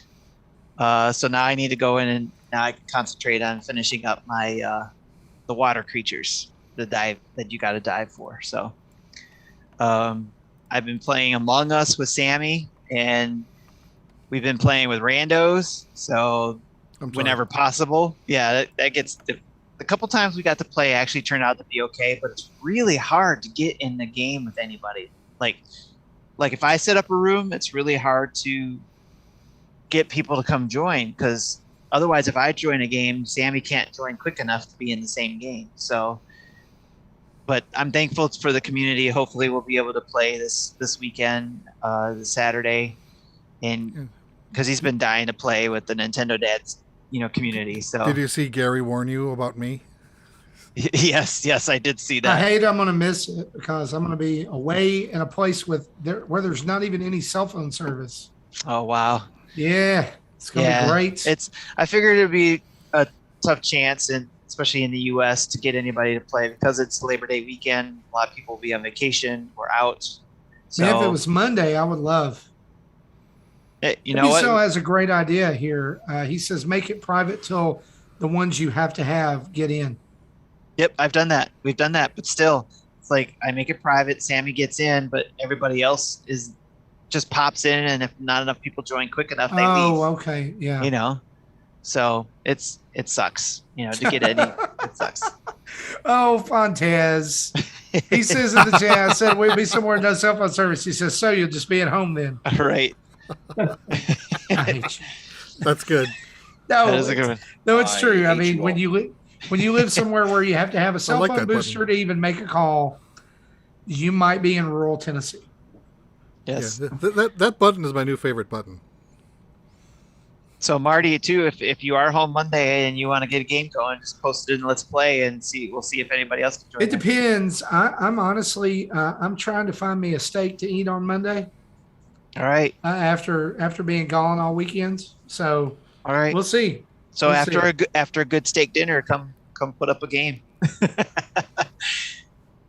All right, so I've been playing Time UFO as well, but with Sam as well. It's a game we go to and play. We'll play a couple of levels in that, complete a level, and especially if it's another game that we're either downloading or have to update that we want to play. Like in this example, we were waiting for Super Smash Bros. Ultimate to update on my side.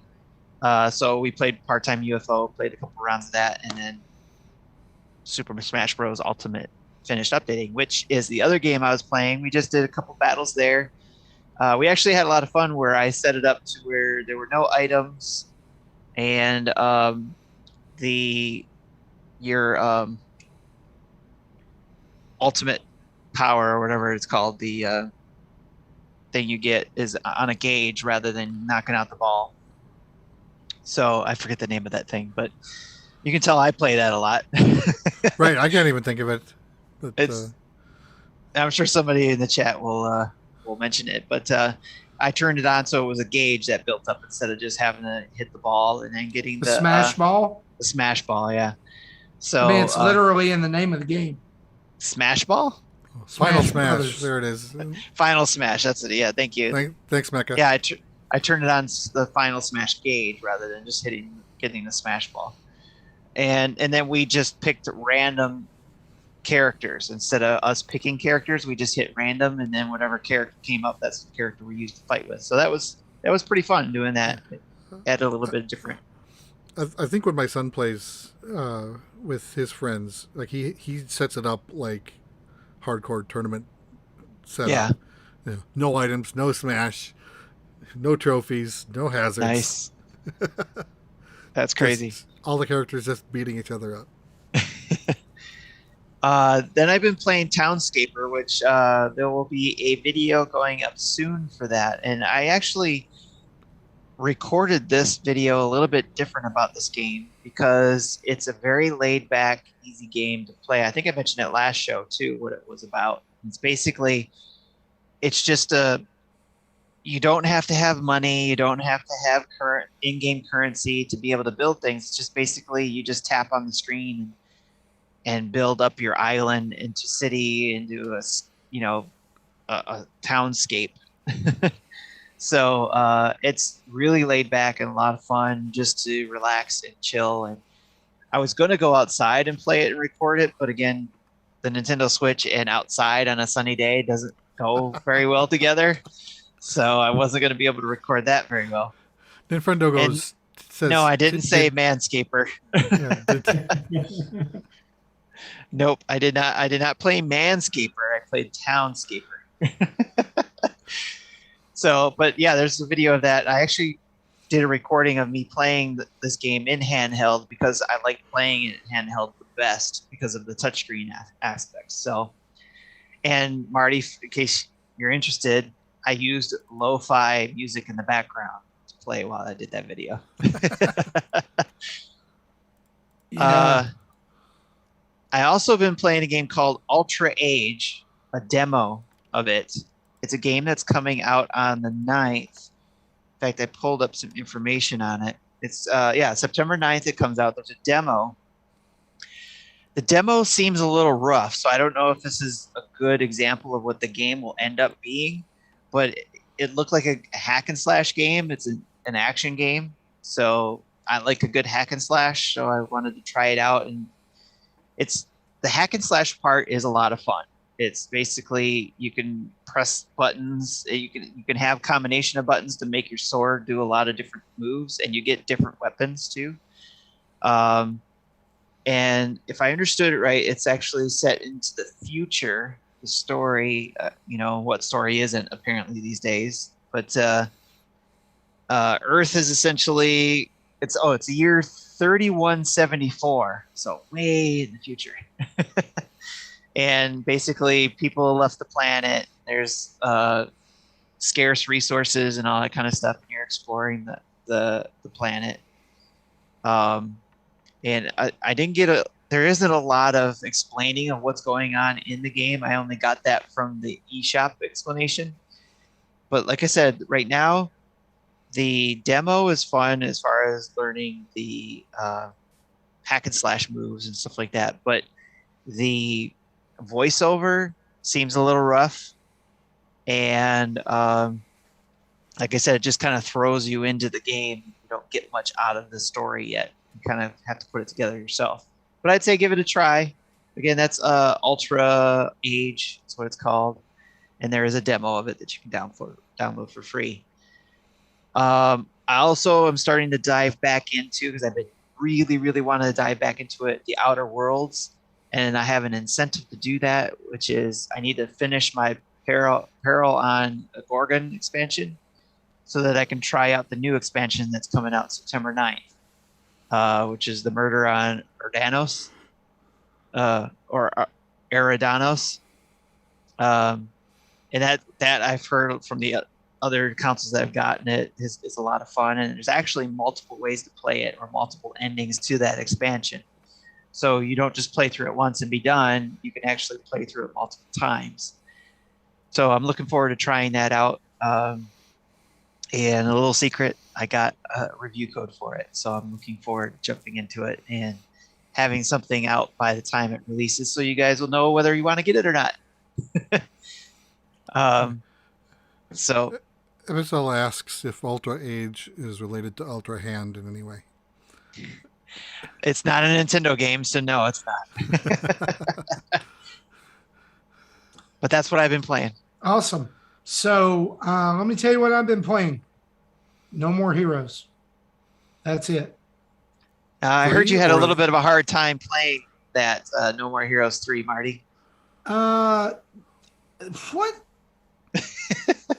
Like I was just playing it, and for just full disclosure, we got a review code for No More Heroes 3, and Justin asked if I wanted it, which I mean I love button mashy combat games like that.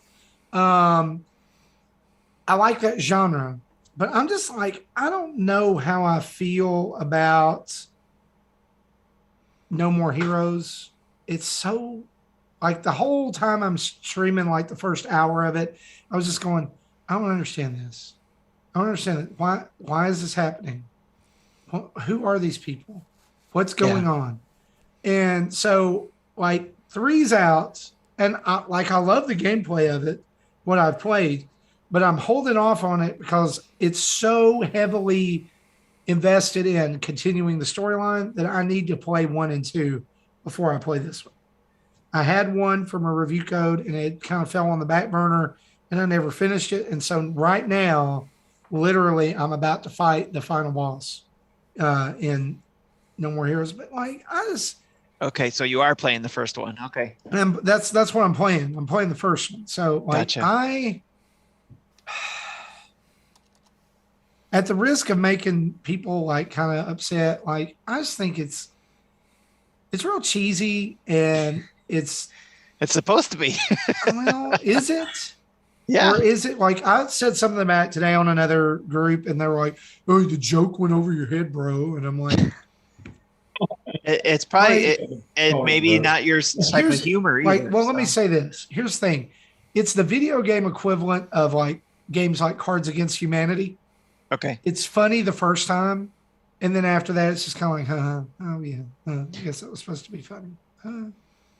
You know, and so by the end of it, like people have always said, like, you know, they've been like, oh, Assassin's Creed is so formulaic, it's so this, it's so that. This is a really formulaic game. And I realized it came from the Wii era and the whole thing was like motion control and like all the things you can do with that. But honestly, y'all, I just don't get it. Like, that's not to say that the game's bad. Like, it's okay. I'm having fun with it, but it's just not like it's not gonna be on even on like my top 20 list of any games. I'm gonna play the second one. I'm invested in them.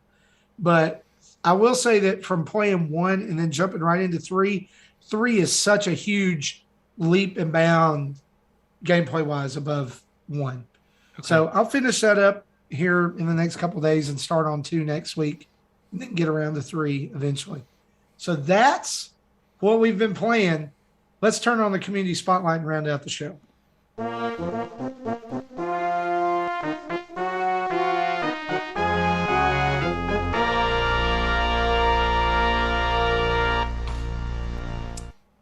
And we usually turn our community spotlight on over to our guest. But Eston just reminded us at the beginning of the show, he's like, I don't really podcast and I don't really stream. And really the only place you can kind of hang out with me is on the Discord. And that's cool. But I wanted to just shout out Eston here for being a member of our community who has gone above and beyond to make sure that people were able to pre-order and get things that they wanted. He is pretty much one of the reasons I have a PS5. He hooked people up by knowing when the OLED pre-orders went live, when Metroid Dread pre-orders went live in store at GameStop. You could do that because he was there getting his, and he didn't just be like, hey, I'm going to get mine and walk away and be like, look what I got. I'm going to spread the love out to the community. And so for that, man, I want to say thank you so much. Oh man, Nick, quite welcome. I appreciate that. Yeah, definitely. That's totally just representation of just who I am coming out. I mean, I'm happiest when I'm helping people. And so if that bleeds over, I guess that's like why I do what I do for a living. And then just truly is like, I'm happiest when I'm helping other people. And, I mean, to a point, actually, some of the dads in the community weren't able actually to make sales that day. So I actually pre-ordered things for them with my own money. And just when it comes in, you know, they're getting the money to me, and I'm getting it to them. And at other points, I've done that, and they've actually kind of like, you know, the money's been exchanged to through PayPal real time and done that just so they can make sure they get their item and shipped it from the store to them. And so it's it brings me great cheer to do that. And I've been in this community now, in the Discord community, Nintendo Dads. Like, I was thinking the other day, I'm like, I can't remember how long I've actually been in it. And I guess that's like a sign you've been in there a while, and you can't remember when you actually kind of came into it. So definitely, I guess like I'm like one of the old hats. Well, I must say that in the chat right now, Tim has called you our own personal Wario 64, which I think is a huge honor. But also, Andros is calling for you to change your name to Solo 64.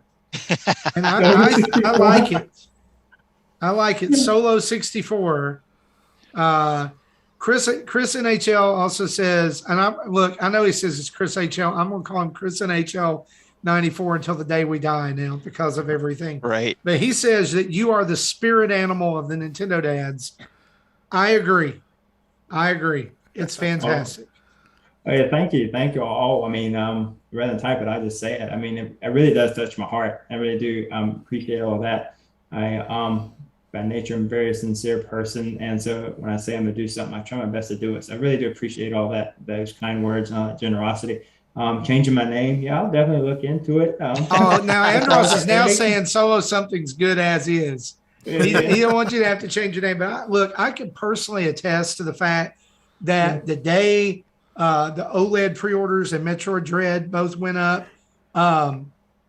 Eston was not only spot on about his information, but he was also in my DMs on Discord being like, hey, keep trying, or hey, did you get it? Hey, is there something I can do for you?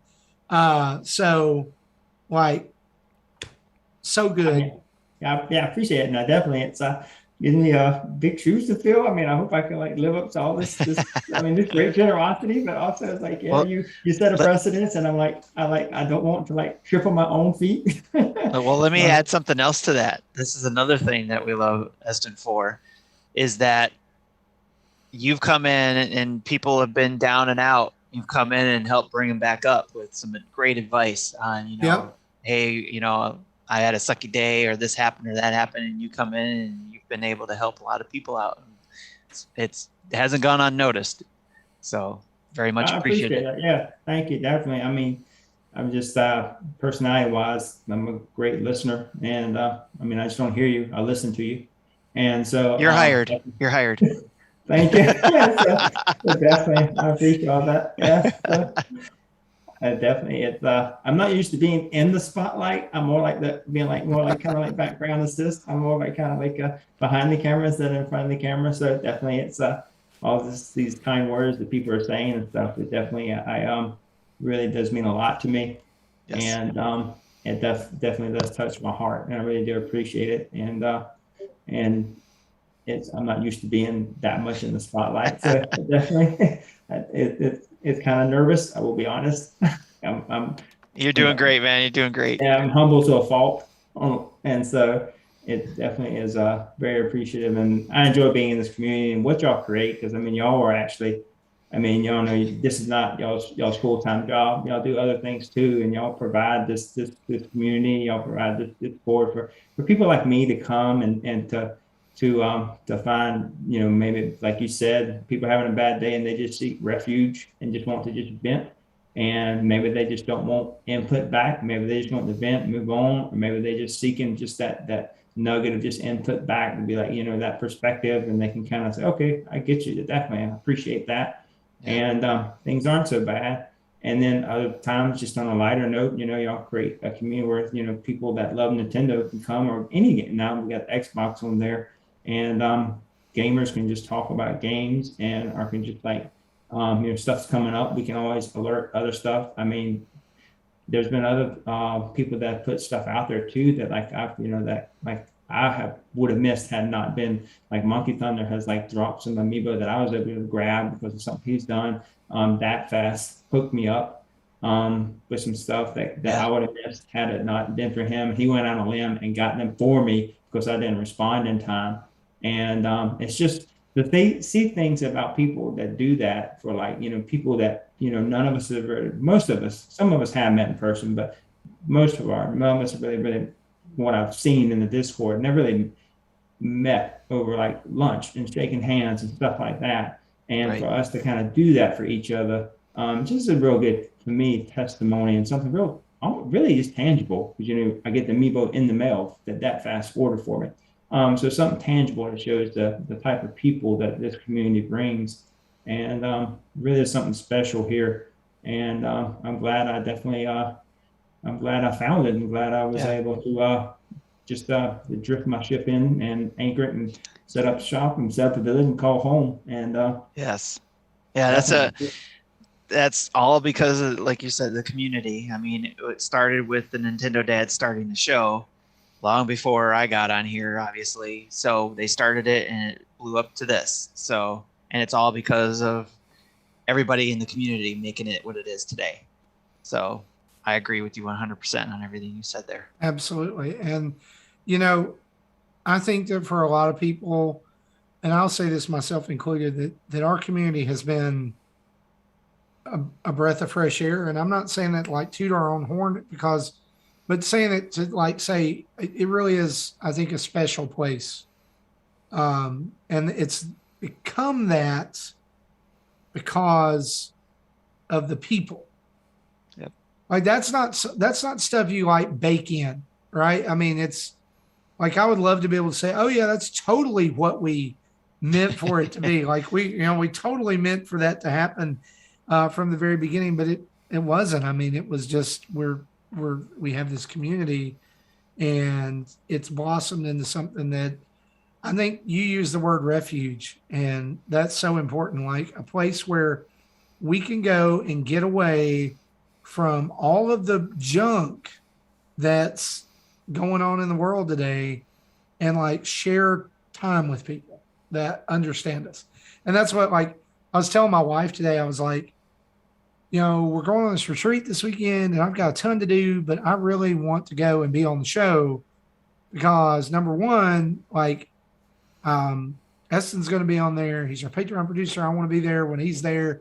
Like that's the thing. But then also I said, like, I genuinely enjoy being on the show because I was telling her, I was like, every time I come home after doing the show, she's like, oh, did you have a good show? What'd you talk about? And I'm like, Nintendo.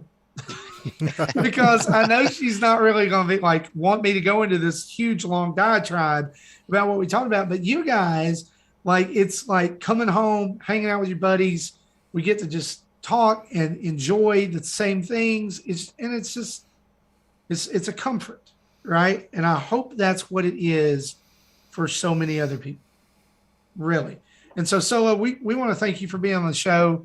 I know that, I mean, you get to be on the show because of being a Patreon producer, but you've done so much for a lot of people in the community, and we're thankful for that. Like, I'm thankful we get to highlight that. Yes. So thanks for being you. Thank you. Yeah, thank you. Definitely. Easiest Tim, why don't you launch us into these questions, please? Yes, sir. Certainly could do that. All right. So from questions from the email, we got Warren G. Acres. I get my gaming news from podcasts like yours, and I haven't heard anyone mention there is apparently a new Mega Man X game for mobile devices. It is called Mega Man X Dive. If you know of this title, what are your thoughts? And what could this mean for the future of the Mega Man series on consoles or otherwise? Thanks. I have not heard of this. How about any of you? I've never heard of it until he sent this email. I heard about it when it was in like beta release overseas, and people were able to download it because of getting an account where they could do that or whatever. This I downloaded. It's a really weird game.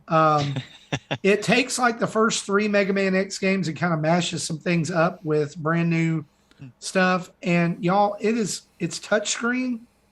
And Mole, Third Strongest Mole, was talking in Discord this week about how he was able to like actually get a controller set up and working. And I've got a backbone controller, and I wasn't able to do that. But it's like, I want to like it because it's Mega Man, but it's also like got those gotcha elements and all kinds of like, and it throws so much at you at the beginning. It's like, oh, here's how you get characters. Here's how you upgrade stuff. Oh, well, they need a weapon. Well, here's how you upgrade that. And it's like, now tap here and now go play this mission and now do this. And like the way that you play it is you move around, but like when you shoot, you hold down the attack button and it targets enemies and it sends your shots toward them.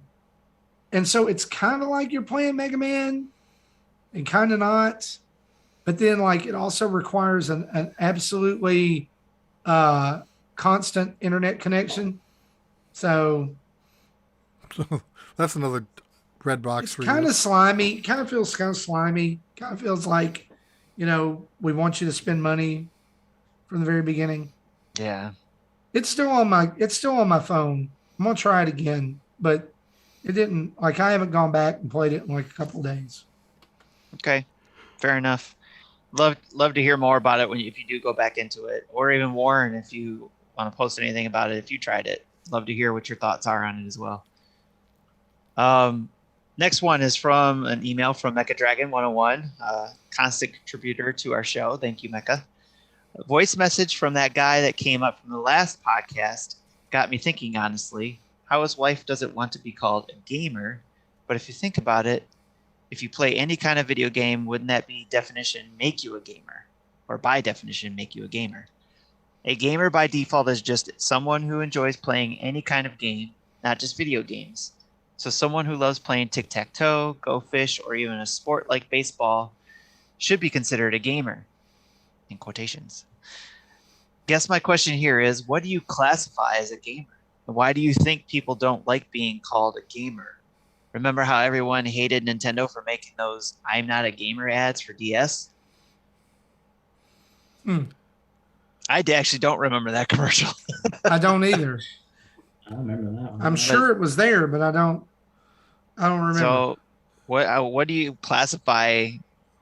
How do you classify a gamer? Definitely the stigma of why people don't want to be called a gamer is because it's the ultra hardcore rude jerk type of gamer who only thinks other gamers must be hardcore rude jerks. Yeah, Gotcha. I was thinking the same. I was thinking people have this envision of like that Jimmy Fallon computer repair guy character from Saturday Night Live. Like, yes. Yeah, and that's what they envision like the gamer guy is. And then when they actually get to see it would blow their head if they knew people who actually play video games and stuff like that. I mean, heck, we've seen like actors and actresses and professional sports players that are like holding their switches, playing their games and stuff like that. Wasn't someone late for a meet and greet recently? Yeah, Brendan Fraser. Yeah. There's a famous story of like Henry Cavill, the Superman guy. He almost lost the role for Superman because he didn't pick up the phone because he was playing in a raid as a healer in World of Warcraft. And he almost lost the role, because he didn't pick up the phone because he was busy healing. So yeah, that's funny. I think that probably what you guys are saying is true. I think that that word carries such a stereotypical connotation, right? The big fat guy on South Park sitting in his grandma's basement, stained with Cheeto dust, playing World of Warcraft. He has acne all over, and he's greasy, and But the thing is that some of that stereotype comes from like experience. Like, I mean, there are people out there like that. But I think one of the things Ebucel said in the chat is so important here. Board games equals games. Card games equal games. So if you play those, are you not a gamer? Yeah. And there's been this push for like gaming is for everyone, right? Over the last few years. Like if you play mobile games, you're a gamer. If you play this, you're a gamer. If you play board games, you're a gamer. I just don't like I don't know if it's the stigma of the word or the stereotype or whatever it is. I don't get it. Though I don't remember, back before video games were mainstream, people playing Monopoly, Risk, and chess, people referred to themselves as gamers. I don't think that was a thing.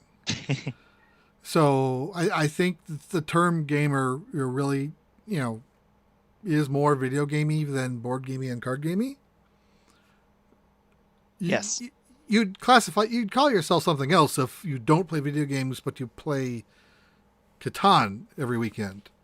You don't call yourself a gamer, but you probably have a different term for yourself. I don't know what that term is. Andros is right. In the chat, he says, I think the term gamer holds a totally different connotation for women.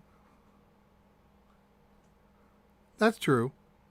Yeah, but I mean, having never been around any women who actually care about video games in my life, I don't know if it's a big now as it was, say, 4 or 5 years ago, but that was this whole thing on Twitch where people claimed female gamers were fake gamers and they were just there to pretend to play a game and show their boobs. Right. Mm-hmm. Yeah, I've watched a lot of like YouTube videos of actually females playing games with like walkthroughs because I've gotten stuck in games.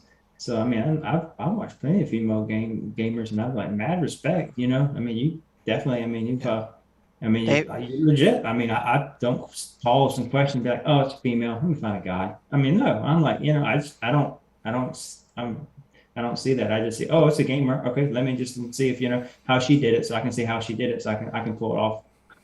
Well, IGN also, they have a lot of the female gamers there that great example of a better gamer than me, if you want to say that, with Casey. Like Casey, like crazy how detailed she gets in a lot of her games too, and then some of the others I don't know their names. She's better at Monster Hunter and Pokemon than any of us ever wished to be. Right. So, but real quick, I'm gonna read a couple definitions of gamer that I have both from Google and Merriam-Webster. So let me go with first. Looking up on Google, a person who plays video games or participates in role-playing games is okay. A gamer. I would agree with that. Role-playing games probably would, like the old D&D crew would have called themselves gamers, I think. Yep. And then they also have a number 2, which says for North America, especially in sports, a person known for consistently making a strong effort. And the sentence they have is, he's a gamer, always ready to go that extra mile.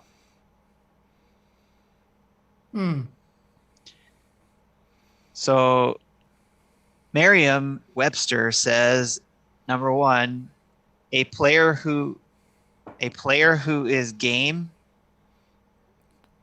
an athlete. He grammars well too. A player who is game. He was good.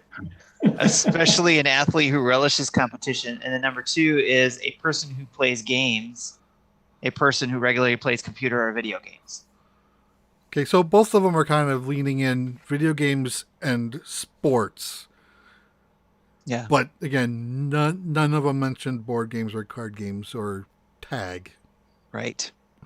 Hide and seek. They're still games, but they're just not what we think of as gamers. Right. Right. Another gamer I would think of too, because actually I knew some of these people that did this, and they were like all about it. And it was interesting to see their outfits. But it was like LARPers, and they were like into like doing actually like nights type stuff. And I mean, I would consider them a gamer. I mean, this is much that I've known people right now that I've talked to them 3 or 4 months ago, and they do D&D, and they show me the wizard staff and all that. And I consider them gamers. So yeah, LARPers I would consider gamers. And so when I think of gamer, I don't necessarily automatically think you've got to have an electronic medium in which you're playing your device, and then okay, now you're a gamer. You check out. I guess that like for me, and maybe I'm just out of touch, or maybe I don't care, is that I've never seen it as I've never said, oh, they're a gamer, and it been like negative to me. Right. Like I didn't. So like that question just didn't kind of compute with me. Because it's like, what's wrong with it? What's wrong with playing games? Why would you not want to be Right. known as a gamer? Mecha Dragon throws in something interesting. He goes, if you play a TCG, you're a gamer. Yu-Gi-Oh! Literally means king of games. Okay, when we were thinking of card games earlier, we're thinking Go Fish, Spades, Hearts. We're not thinking Pokemon card game, Yu-Gi-Oh! Magic the Gathering. But yeah, I would agree. Those collectible games they kind of lean in towards the RPG type of game, just differently. Yes. Yeah. That was a great question. Can I just say something here? Sure. Like what you like and don't care what people say about you. Truth. Yeah. All the truth. Don't care what label they give you. Just like it. Just like it and live your life.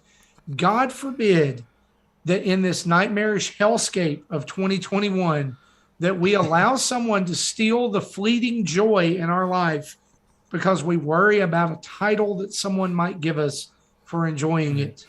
Yes. Come on, people. There's more fun in the chat here. Andros says, if you think of spades when someone says card games, you're probably old. Yes, I am. And let's see, where does Uno sit from Fontes? My first thought was in the trash. I like Uno every now and then. Yeah, it depends on who you're playing with. I agree, but I liked it when I was a kid, but I haven't liked it a lot as an adult. Yeah. Chris says euchre. I called that one out too. Euchre is the one we play here. That's one I've never figured out. Start playing canasta, then it's. I haven't figured that one out either. Go to the old folks' home. I tried. Hambo Johnny mentioned. Hambo Hambo Johnny has brought up Phase 10, and I want everyone to know that the developer of Phase 10 is Satan. That's who made that game. All right. Well, it's good to know where you're That's what located. they play in hell. All right.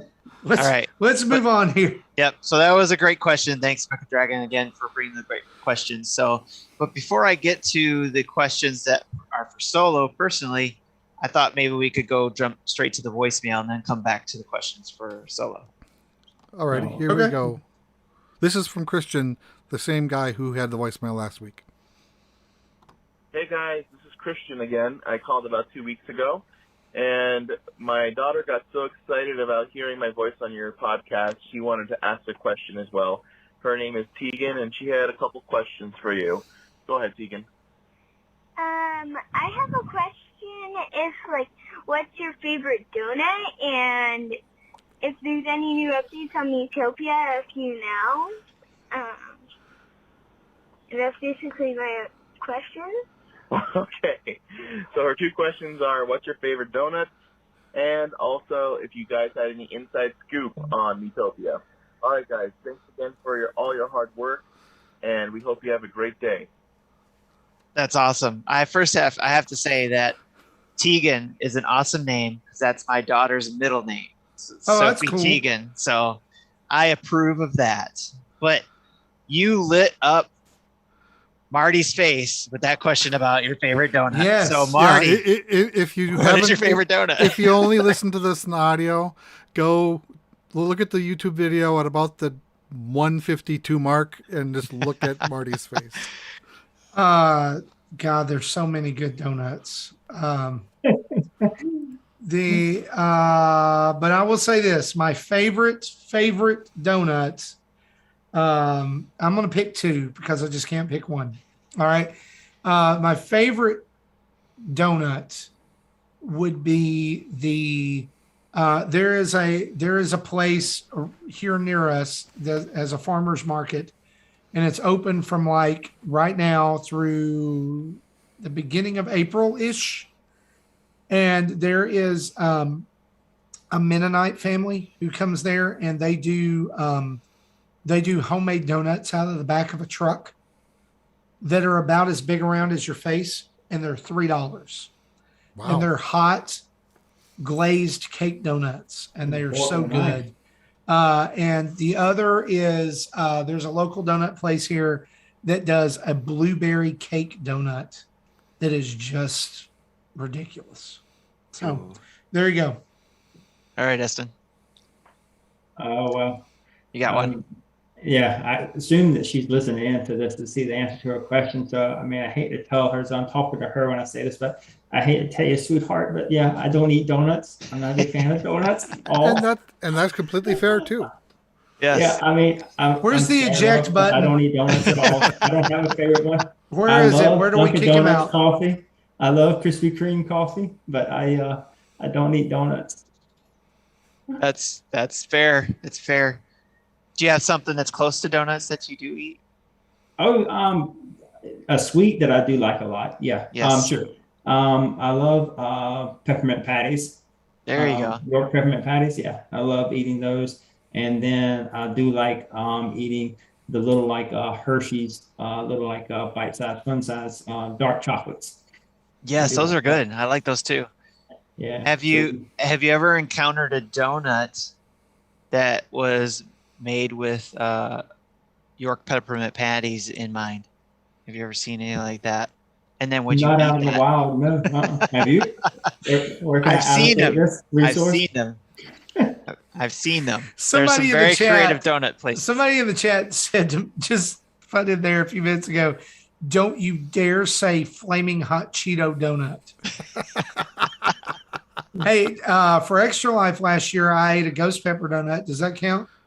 By the way, Yes. can I just throw this in here too? But I just think I was going to get some of that flaming hot Mountain Dew I to saw do that. for Extra Life this year. Sold out in 12 minutes. Thanks, scalpers. That's crazy. Yeah, I know, right? It's a So- shame. Yeah. Jesse, you got a favorite donut? I know you probably can't eat those too often, right? Well, I actually haven't been keto in about a month, so Okay. I've been enjoying things I haven't had in the last 2 years. But even if I was still keto, I would still have an answer to this since I've had donuts before. Okay. Cream-filled chocolate covered are that's like my go-to. Nice. I like Krispy Kreme donuts because I like they're really good. They make them nice and fresh. Did I say cream-filled or custard-filled? Cream filled, you said. I meant to say custard filled. I had cream filled in my head for some reason, but no, custard filled is the better one. And I like the blueberry glazed donuts from Krispy Kreme. I really like those. And then I am always game to try one of the fancy ones, like I talked about, the York peppermint patty donuts. Krispy Kreme will sometimes do those too, but I do like finding like the bakers that do those fancy donuts, and I like to try those every once in a while. You know, like a Reese's Pieces donut or something like that, or a Reese's peanut butter cup donut. The best donut place I've ever been to was Hertz Donut in Branson, Missouri. That's a great name. Do you walk in there and they punch you and say Hertz Donut? They actually have cups that say and shirts that say "Want a Hertz Donut." Yes, I remember my dad always would joke around with that, between that and who won the race. Yes. We'll ask this question next week. Some people are saying Tim Hortons in the chat. We'll save it and ask Justin his favorite donut. As for the Metopia thing, we have no insider information about Metopia. Tim does, maybe. I got more of a suggestion. With Metopia, have fun with it by putting the people in the craziest positions in the game, and just you'll have a blast just seeing those people in crazy roles in the game, and that's the best time with it, just to see people in those crazy roles. Yep. No updates on the horizon that we know of. Yeah. There could always be something, but something tells me that is a game that Nintendo probably won't update. Just because we didn't see it on 3DS. Yeah. Great questions, Tegan. Thanks for listening to the show. Christian, thanks for listening to the show. Call back anytime. Thank you very much. And with that, we go right to the solo questions from the Patreon. We got solo round. We got from Eric Plunk. We got, what is Solo's earliest gaming memory? Contra, and dying multiple times and getting so frustrated, and then finally making it to the round where you start off in this like snow tundra area, and had to go to school that morning. And my dad, me telling him, well, there's no really like save. And this is before the 40 live code or wherever it was. And I said, can I pause the game and can I pick it back up when I come back home from school? And he said, sure, on one condition is that you do your homework. And after you do your homework, so he let the game be paused and the TV be turned off, but the Nintendo be on, the game paused. And so I was able to pick right back up when I got home. That's awesome. Yeah. It's really cool. All right, next question is from John, and he asks, what is Solo's favorite Fortnite emote? Right now, at current moment, probably I love the song by The Weeknd, Blinding Lights. So probably that one where it does the dancing. Nice. I love all kinds of music, but it's got a real nice 80s beat to it. And Yes. yeah, so I love that dance emote. Very cool. Very, very cool. And then the last one is not a comment for Solo. It's just Bruce said, no comment tonight. I'm working overtime. So So he commented saying that he has no comment. Yes. So, I guess it was just more of so he's being paradoxical. Yes. Yep. And guys, that is our show. That's episode 341. Eston, we want to thank you so much for coming in and hanging out with us and being on the show. Thank you for being a Patreon producer as well. And man, we hope you've had a good time. Yeah, I had a blast. This is really fun. I enjoyed being on the mothership, and I didn't get any artisan sandwiches or any kind of ice cold San Pellegrinos, but hey, it was still fun. I enjoyed it, and definitely, you guys are a blast, and this was a real kick ride. I enjoyed it. It was fun. We were planning on doing a raid to Game Pass News because I think they said they were planning on going live, but I don't see them live yet, so it's kind of hard to raid them if they're not on.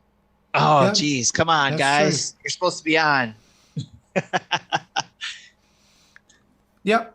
So maybe next time. Well, Eston, thanks for being on the show. And as we close out today, we want to say thanks to every one of you who supports us over at patreon.com/NintendoDads, as well as our fellow Patreon producers, Antonio Catronio and Dave Ernsberger.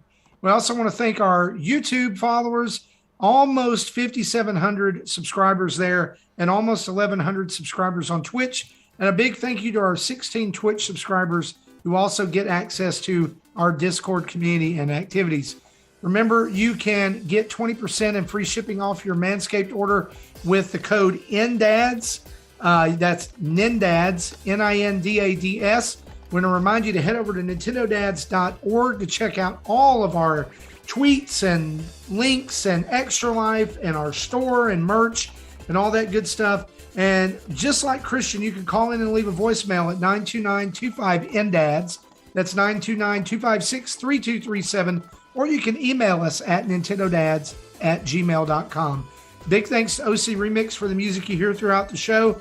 And reminder, go and give us a 5-star review and some written words on your podcast player of choice. It helps people find the show. Guys, for me, for Jesse, for Tim, and Eston, it's been episode 341. We'll see you next time. Bye-bye. Good night, peeps.